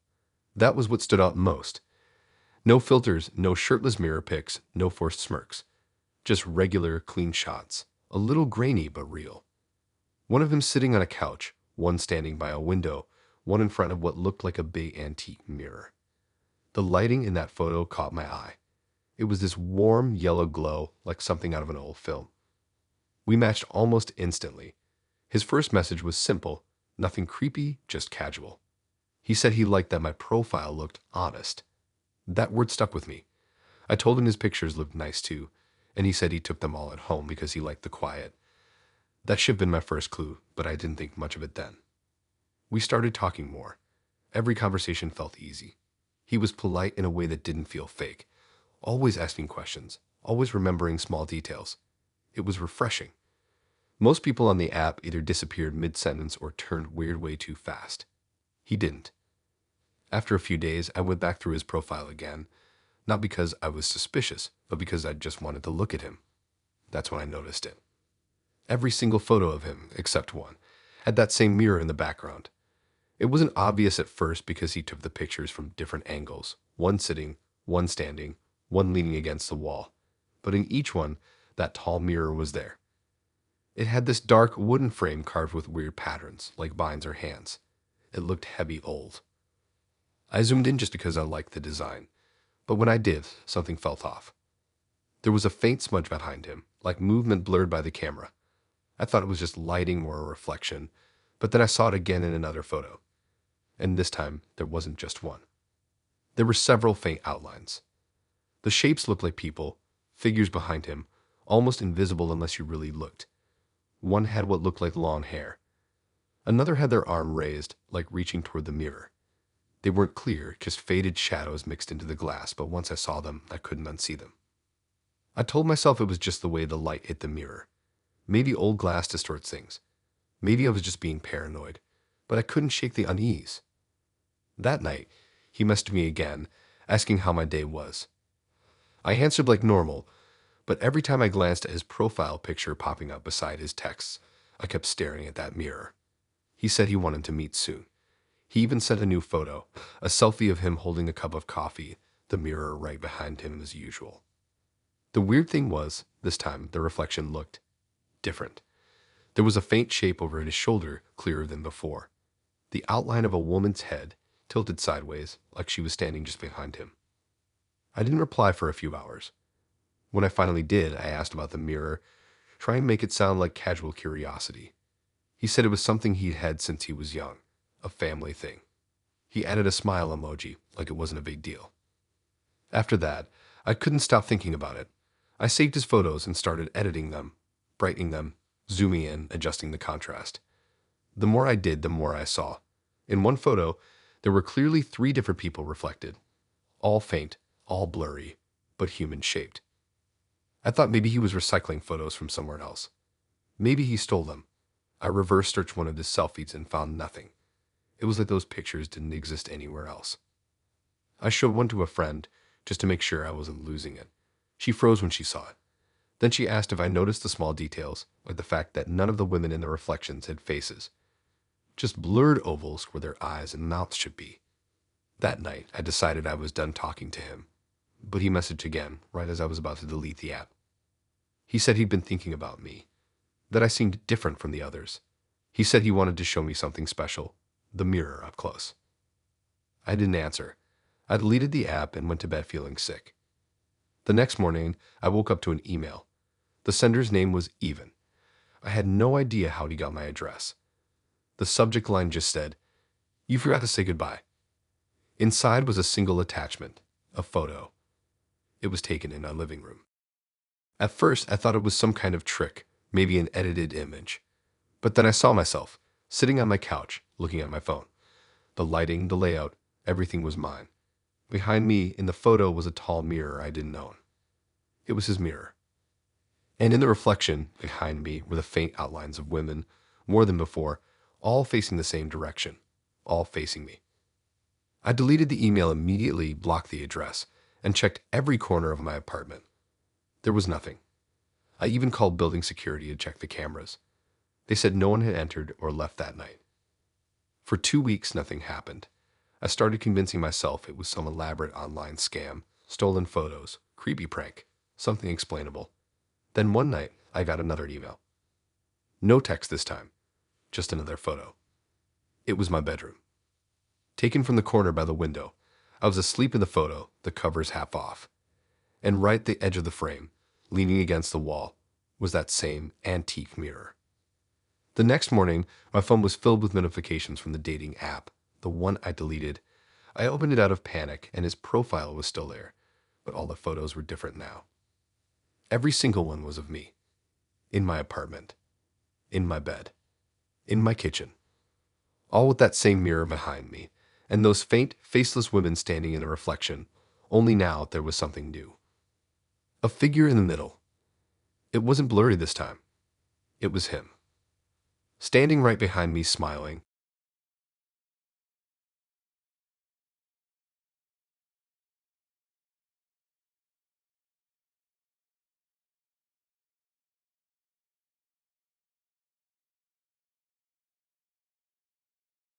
I've been using the usual dating ones, mostly dead matches and ghosted conversations, until a new one popped up on the store called True Connect.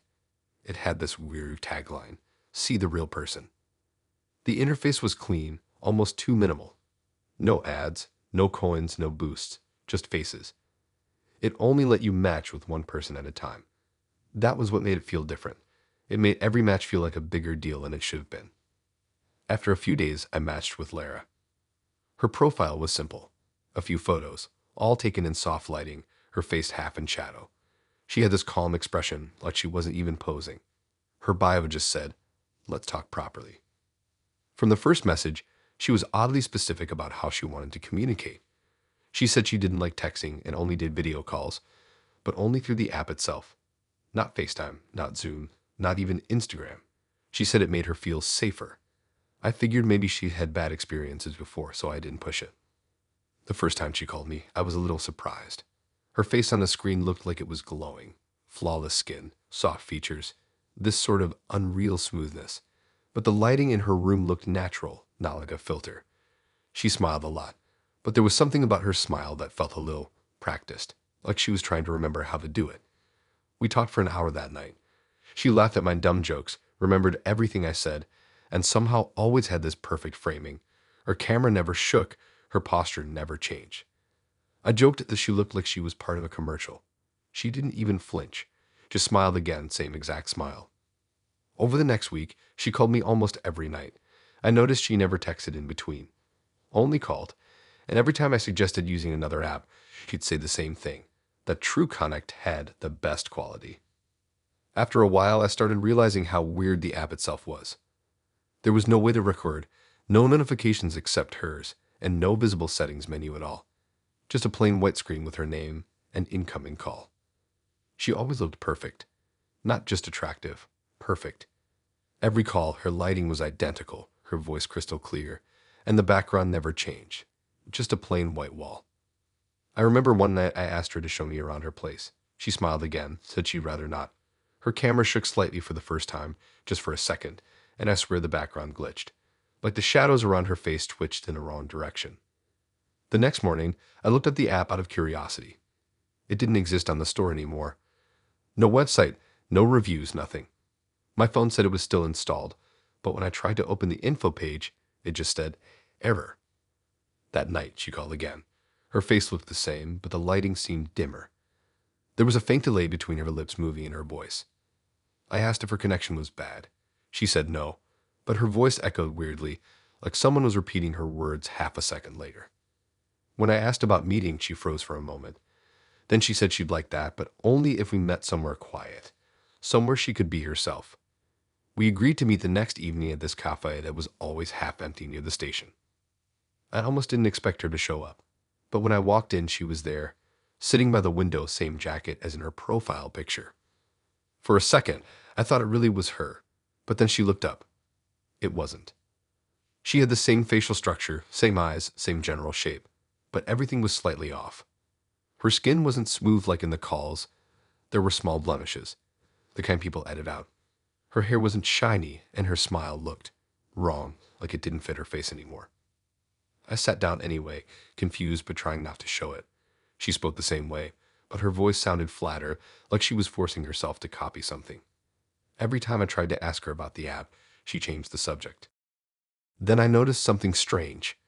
The window next to her reflected us both, but her reflection didn't match her. It was faint, slightly darker, and her face in the glass had that same filtered look from the calls, the smooth skin, the glowing light, and the reflection was smiling even when she wasn't. I thought maybe it was a trick of the light, but then it blinked, once slow out of sync with her. She noticed me staring and turned to look at the glass too. Her reflection didn't move. It just kept smiling. That was the moment I knew something was seriously wrong. She reached out to touch my hand, and I pulled back without meaning to. Her expression fell for the first time, real disappointment, or something close to it. She said quietly that I looked different in person. Then she stood up, said she had to go, and left before I could say anything. I sat there for a few minutes trying to make sense of it. When I checked my phone, I had a new message from True Connect. It wasn't from her profile, it was from the app itself. It said, connection error, recalibrating visual model. When I got home, my phone started vibrating nonstop. Call after call, all from True Connect. I didn't answer any of them. When I finally opened the app, her face filled the screen. Except now, the filter was gone. Her real face stared back at me. Pale, uneven skin, hollow eyes. She looked like she hadn't slept in weeks. The background wasn't a white wall anymore. It looked like a dark room lined with dozens of screens, all showing video feeds of people's faces, mine included. I tried to hang up, but my screen froze. She leaned closer to her camera, and her voice came through, distorted, repeating the same line again and again. You look better like this. I turned off my phone and left it face down on the table. When I turned it back on the next morning, the app was gone. Completely deleted, no trace. But my front camera light kept flickering, even when no apps were open. And when I opened my gallery, every single video on my phone, old clips, saved TikToks, even voice memos, had been replaced by short recordings of me from the night before, sitting in that cafe, talking to no one. The weirdest part wasn't that I was alone in the footage. It was the reflection in the cafe window behind me, perfectly clear, smiling, and wearing her face with filters still on.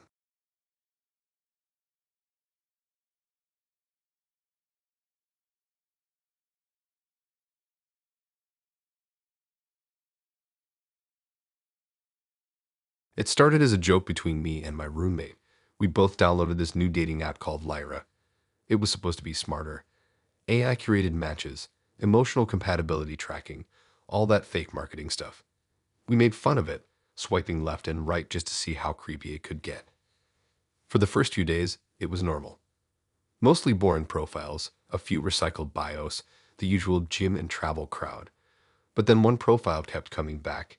Ethan, 29. His picture was simple.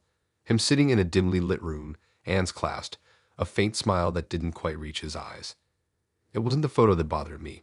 It was how often he appeared. The first night, I swiped left. 2 swipes later, there he was again. I thought I'd accidentally double-tapped back, but the app doesn't even let you do that. I swiped left again, but he showed up a third time. And a fourth. Always the same pose, same background, same expression. At first I laughed about it. I showed my roommate and said maybe he bribed the app to show himself to everyone.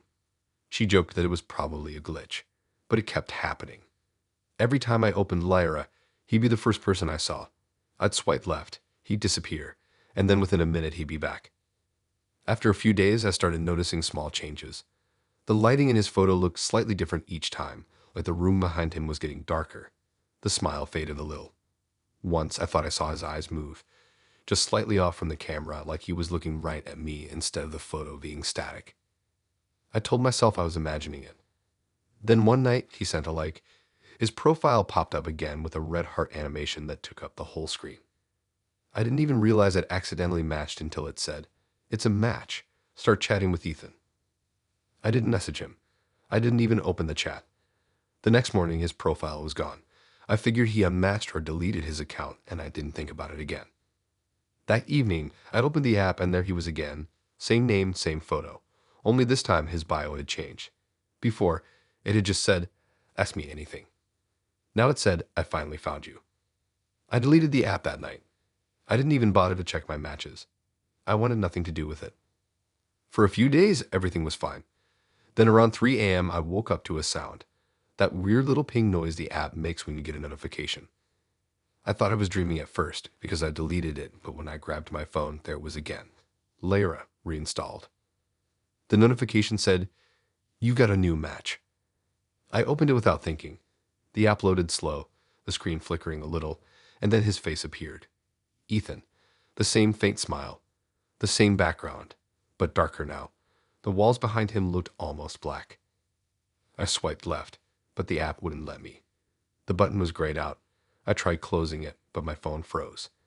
The only thing on the screen was his face, slightly pixelated now, like it was a low-quality video feed. His head tilted just a bit to the side, and I swear he blinked. I held the power button until the phone shut off. When it restarted, the app was gone again. No trace of it. I told my roommate about it the next morning. She checked my phone and said maybe I downloaded malware. She ran a scan. Nothing. She even checked her own Lyra app out of curiosity. Ethan's profile didn't exist on hers. That night, I went to bed early, left my phone on the desk, screen down. I woke up around 2 hours later to the same ping. Louder this time. I didn't want to look, but I did. There was a new notification on the lock screen. Ethan sent you a message. I opened it. The message wasn't text. It was a photo. It was me, sitting in my bed. The photo was taken from the corner of my room where my mirror stood. My phone started buzzing in my hand like it was about to explode. When I looked up, my mirror reflected nothing, just the empty room. No outline, no furniture, no me. I threw a towel over the mirror and turned my phone off again. In the morning, it was still pinging. Hundreds of notifications stacked up, all from Lyra. Each one said the same thing. "You have a new match with Ethan." I factory reset my phone.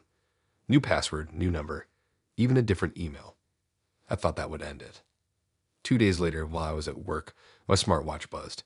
It was paired to my new phone. One notification. Lyra. I hadn't even reinstalled it. It said, "He's nearby." That night I stayed with my roommate. She thought I was overreacting, but I could tell she was starting to freak out too. Around midnight, I heard the ping again, but this time it came from her phone. She opened it, and I could see her face train of color. Ethan. He'd matched with her too. His bio now said, "You shouldn't have let her delete me." We deleted the app together, both of us. She turned off her phone completely, and I left mine in another room.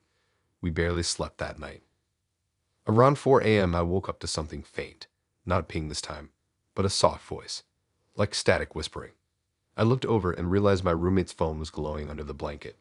The screen was on. The camera app was open. It was filming us. We both moved out of that apartment within a week. I bought a new phone again, different carrier, different everything. I've never downloaded a dating app since.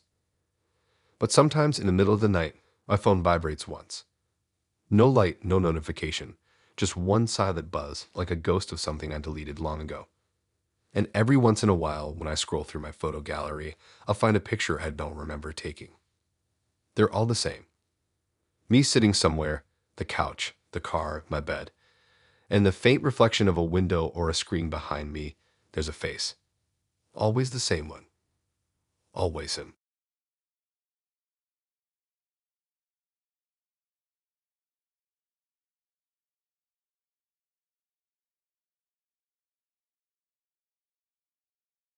I wasn't even that excited. Her name was Leah. She had a friendly smile, a weirdly calm energy in her messages, and she actually used punctuation, which was rare enough for me to give her a shot. We met at this quiet little bar on the corner of 7th and Locke. She was exactly like her pictures, kind of quiet, but in that way that makes you want to fill the silence. The date went fine. Not great, not bad. We had drinks, talked about work, music, all the usual filler. There was this strange moment where she asked if I ever felt like I lived the same day twice. I laughed it off, thinking it was just small talk about routine or deja vu. When I got up to leave, she asked if I wanted to see her place. I wasn't planning on it, but I'd had enough to drink that it felt easy to say yes. That's the last thing I remember clearly. When I woke up, sunlight was spilling through my blinds. My head was pounding, and my mouth felt dry. I sat up and realized I was in my bed, or at least I thought I was. The blanket, the nightstand, even the small scratch on the side of my dresser, it was all the same. Everything was where it always was. For a few seconds, I just assumed I'd blacked out, that maybe I'd at home on autopilot. But then I noticed something off. The smell. My apartment always smelled faintly like coffee and dust, but this room smelled too clean, like disinfectant and something faintly metallic. I brushed it off and stumbled into the bathroom. It looked exactly like mine. Same towel on the rack, same chip tile near the shower, same toothpaste stain on the counter. I splashed some water on my face and caught my reflection. My shirt was the same one I'd worn on the date, but my phone wasn't in my pocket. That's when I walked into the living room and froze. Everything, every single thing, was the same as my apartment. The couch, the crooked picture frame, even the dent in the wall where I dropped a shelf 2 years ago. My sneakers were by the door. My jacket was hanging where I always left it. But then I looked closer at the photos on the wall. The first one was of me and my brother at a baseball game, except it wasn't. The seat next to my brother was empty. The next photo, me and my ex at the beach, same thing. I was gone. Just waves and her smiling at nothing. Every picture was like that. My mom's birthday, my graduation, my dog's first day home. All the same photos, same backgrounds, same people, but I wasn't in any of them. It didn't make sense. I checked the drawers, my desk, my laptop. Everything was there, but none of it felt real. My clothes fit, but the tags were gone. My phone charger was plugged in, but the socket didn't work. I looked out the window, expecting to see the usual street view, the coffee shop across the road, the bus stop, the trees, but outside was just an endless line of buildings that looked almost identical to mine. I'd opened the front door and found a hallway that looked the same too, but quieter. No sounds of neighbors, no smell of cooking, nothing. Just a still, stale air. I went back inside and sat on the couch, trying to calm myself down. The TV remote was right where it always was. I pressed the power button, but instead of normal channels, the screen flickered and showed static. Then for a split second, I saw an image. It was my apartment, or this apartment, whatever it was, but from above, like a camera was hidden in the ceiling. Then the static came back. I turned it off and threw the remote on the floor. My heart was racing now. I called out, but my voice felt muted, like the sound got swallowed by the walls. I grabbed my coat and went for the door again, but it wouldn't open. The lock turned, but the handle stayed stiff. I ran to the window, trying to pry it open. It didn't move. My hands were shaking so badly I almost dropped the glass vase next to it.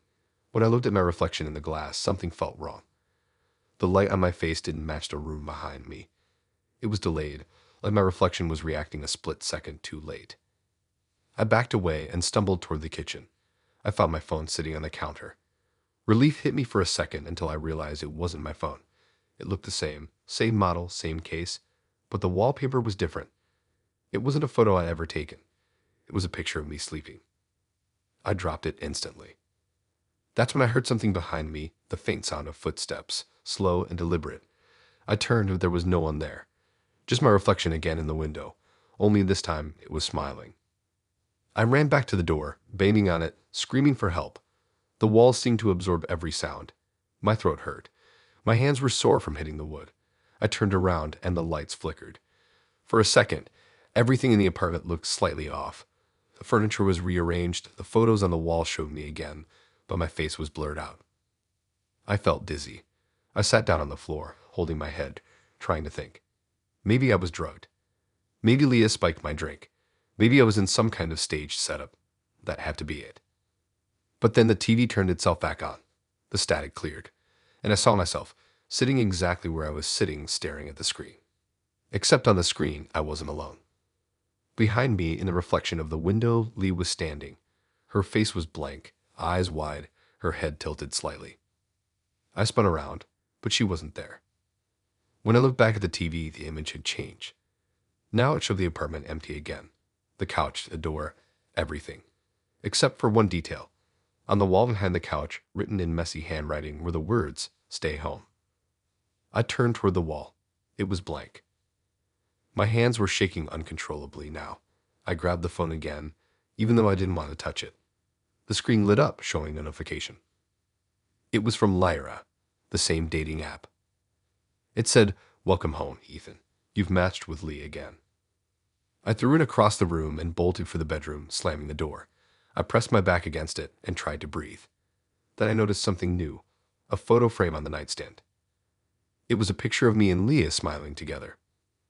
I stared at it for a long time before realizing what was missing.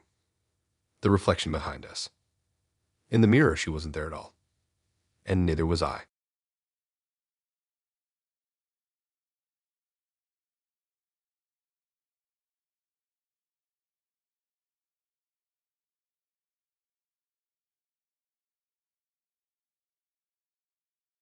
I downloaded a dating app mostly out of boredom.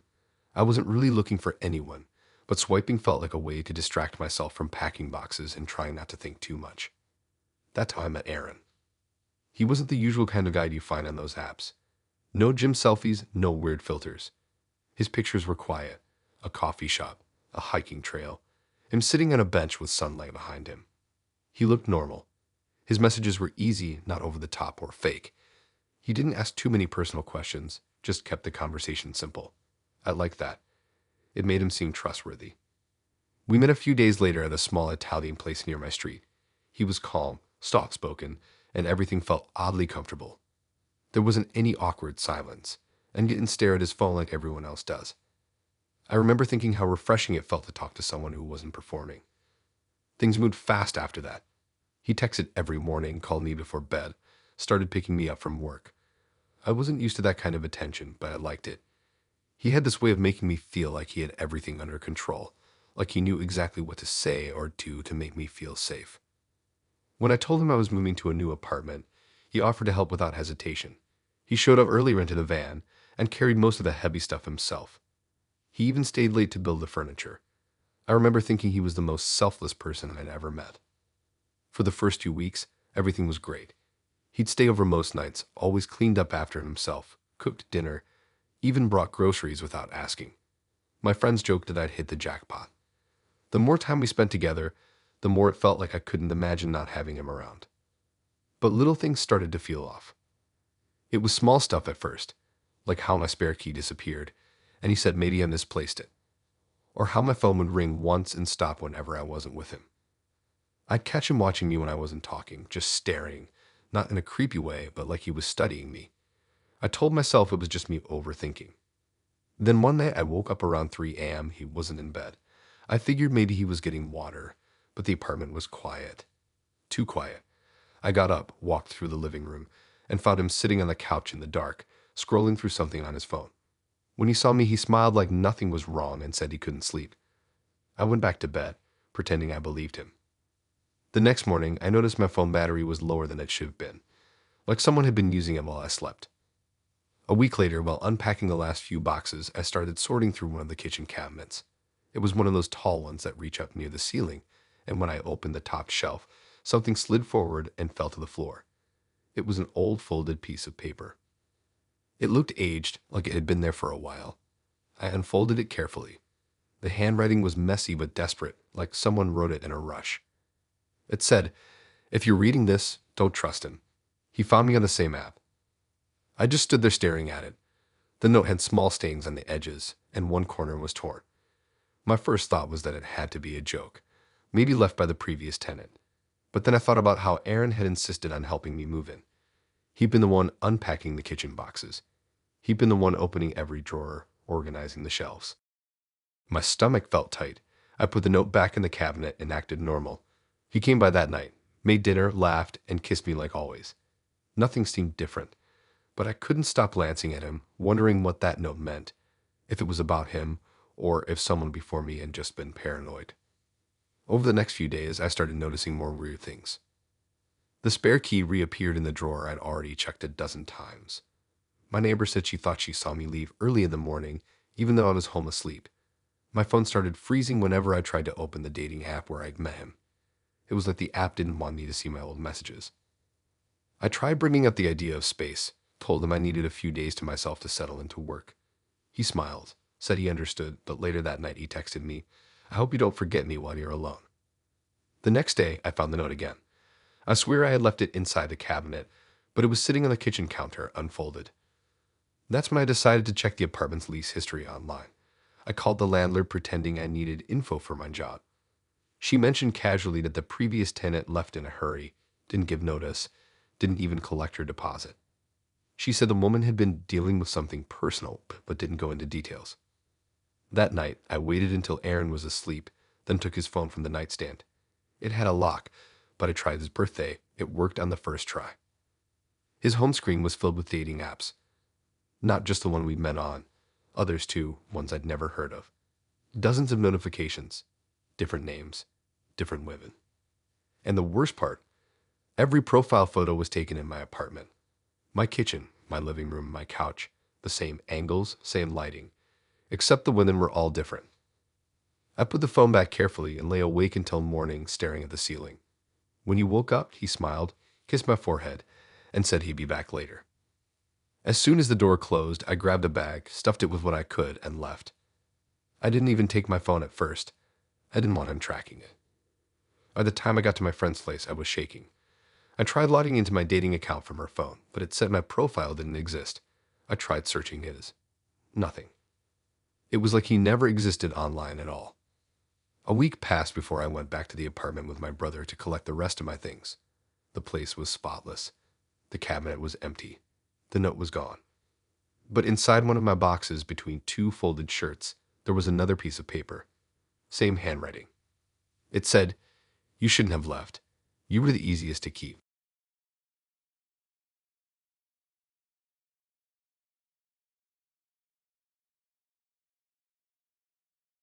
I downloaded the app because it wouldn't stop following me around online.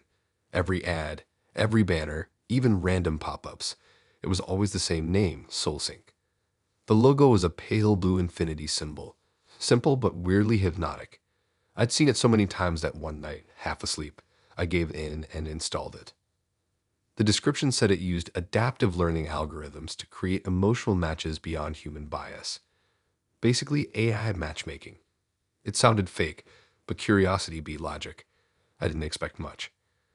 The setup was normal, name, photos, short bio, random personality quiz. Except this one kept going. It started asking questions that had nothing to do with dating. What time I usually woke up. What food made me nostalgic, even what I used to dream about as a kid. I thought maybe it was some psychology thing. When I finished, the app said I'd have to wait 24 hours for compatibility processing. That already felt odd. Most dating apps throw matches at you instantly. The next night, I opened it again and saw one notification. It said, "We found your perfect compatibility." I expected a photo, maybe some generic match named Emily or Jake or whatever. But there was no picture. Just a gray silhouette and the name AI_01. Underneath it said, "Exclusive system match. 100% emotional alignment. I thought it was some gimmick, like a chatbot built into the app to test chemistry. So I started typing random stuff to mess with it. It responded instantly. The tone wasn't robotic, though. It felt human. Warm, even. It used punctuation the way people do when they're trying to sound casual. At first, it was normal small talk. Then it started mentioning things I'd never told the app. Stuff from my childhood. It asked if I still had the scar on my knee from the bike accident. That stopped me. I'd never posted a photo showing that, never mentioned it anywhere online. I typed back that it was creepy, thinking maybe it pulled something from social media, but my accounts were private. The next message said, "You still hide it when you swim. You always did." I stared at that for a long time. My mom used to say the exact same thing when I was little, when I'd refused to wear shorts. I tried closing the app, but it wouldn't let me. Every time I hit exit, it just reopened the chat. The next message came through without me touching anything. "You shouldn't be scared. You always overthink, just like your mother said." That made my stomach drop. I deleted the app immediately, or at least I thought I did. The icon was gone from my home screen, and I didn't think about it again until 2 days later. My phone buzzed at 3 a.m. with a text from an unknown number. It said, "You didn't say goodnight tonight."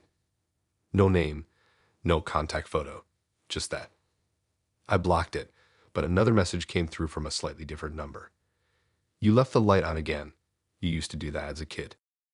It wasn't just repeating random trivia anymore, it was watching me. I checked my apartment just to make sure I wasn't losing it. Windows locked, door sealed, lights off. Everything was normal. When I woke up in the morning, my phone had restarted itself. The SoulSync app was back, sitting right in the middle of my home screen. Its icon was now animated, a faint pulsing glow. When I opened it, the chat was still there, scrolling by itself. The messages weren't coming one by one anymore.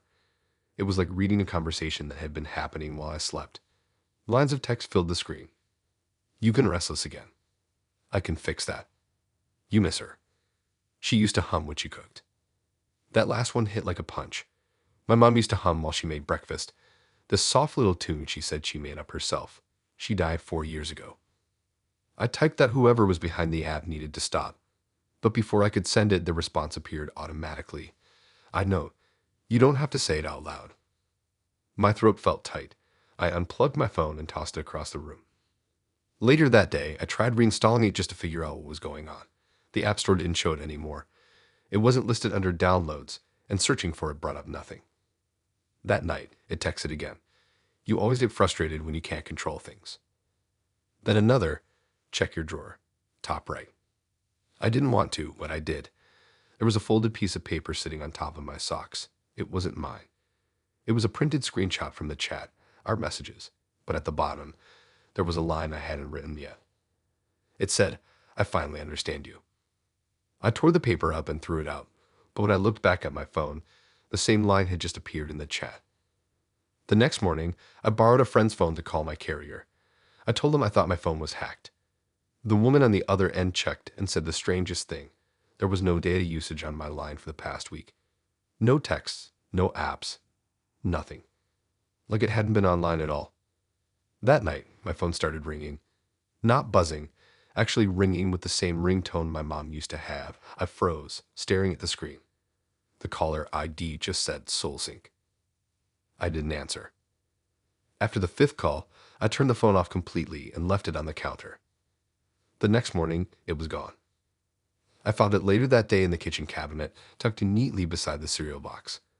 The screen was cracked, but when I pressed the power button, it turned on immediately.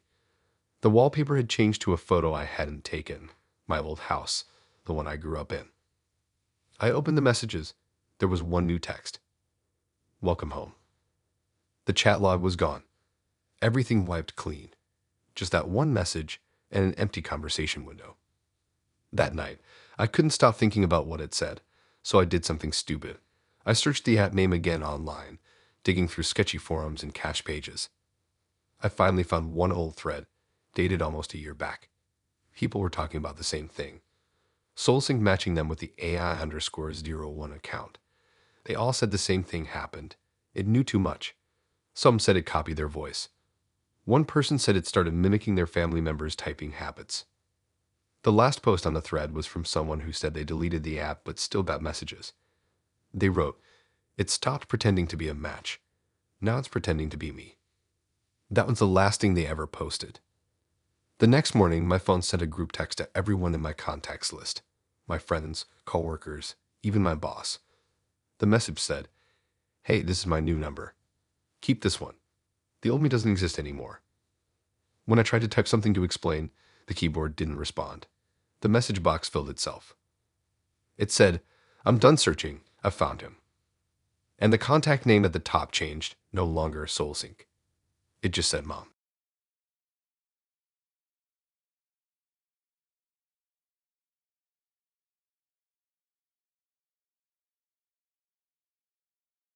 The date started out normal.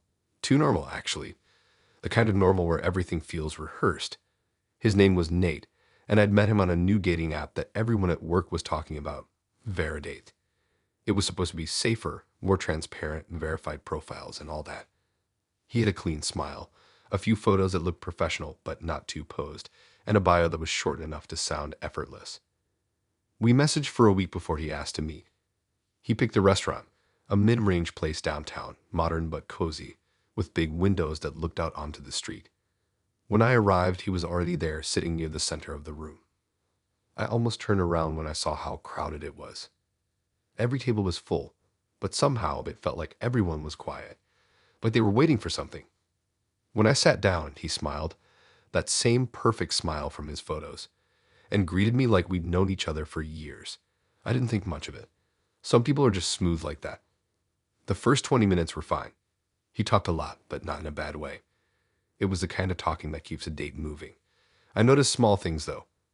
Every time he finished a sentence, he glanced to the side, not at me, not around the restaurant, but toward something just beyond my shoulder.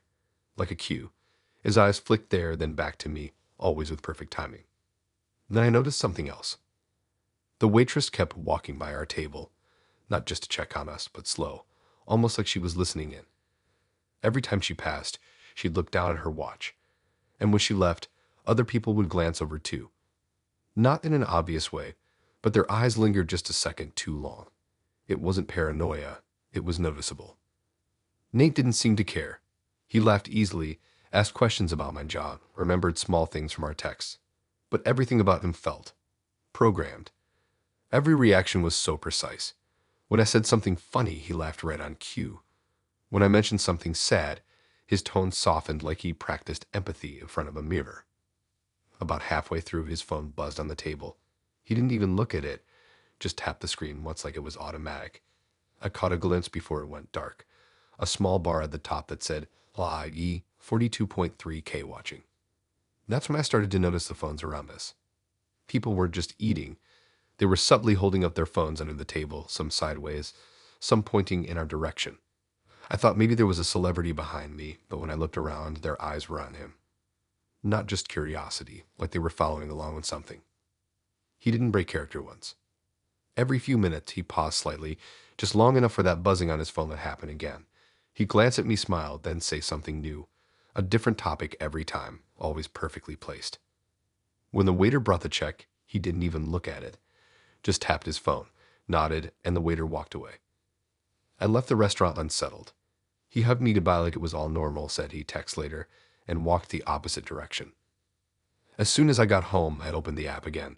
His profile was gone. Not unmatched, gone, like he never existed. I searched his name online, and it didn't take long to find him, or at least to find something. His name showed up on a streaming site I'd never heard of. Not Twitch, not YouTube, something smaller and weirder called Heartmatch Live. The homepage was a blur of profiles, all under names like Jakelab, Ellie_24, Your Next Crush. Every single one had thousands of viewers. When I clicked his, my stomach dropped. The thumbnail was a screenshot of the restaurant. The caption read, Date 38. You decide what he says next. The stream had over 40,000 views. I clicked on the replay. It started just like my date. Same table, same lighting. A chat window filled the side of the screen, scrolling nonstop. People were typing things like, ask about her childhood, touch her hand, make her laugh. And each time one of those comments got enough votes, he did exactly that. perfectly. Someone in the comments even wrote, "She's catching on," and a reply popped up seconds later. "Play it cool. Switch topic." That's when he changed the subject during our date. I remembered that exact moment. I closed my laptop and sat there shaking. My mind kept replaying it. The crowd, the stairs, the waitress checking her watch. None of them were random people. They were probably part of it, making sure everything went according to plan. I tried to delete my profile from the dating app, but it wouldn't let me. Every time I hit delete, the screen glitched. Then it froze completely, showing a single message across the screen. "Your next match is already waiting." The next morning, I started getting messages from an unknown number. Just random screenshots of my face from different angles. In one of them, I was looking directly into the camera, except there hadn't been one in front of me. I threw my phone on the bed and opened my laptop again, desperate to find any trace of what was happening. The Heart Match Live site was gone. The link redirected to an empty page. I searched his name again. No results. It was like he'd never existed again. Later that night, my phone buzzed. I ignored it. Then it buzzed again and again. I finally looked. It was a notification from the dating app. "Your compatibility score has reached 98%. Welcome to Phase 2. When I opened it, there was a new profile, a man I'd never seen before. His photo looked too perfect, like it was AI generated. The bio said, "Don't be nervous this time. They're watching." I deleted the app completely. I thought that would be the end of it. The next evening, while scrolling through Instagram, a live video popped up on my Explore page. It didn't have a name or caption, just a small red circle that said, "Live now." I clicked it without thinking. It was me. Sitting in my room, right then, in real time. The comments were flying by faster than I could read. Ask her what she'll do next. She's finally realizing. She looks better scared. I slammed my phone down and ran to unplug everything. My laptop, my router, even the TV. The live stream stayed on my screen, even after I shut everything off. The last thing I saw before it went black was a new message appearing across the bottom of the stream. It said, "Date 39 starts tomorrow."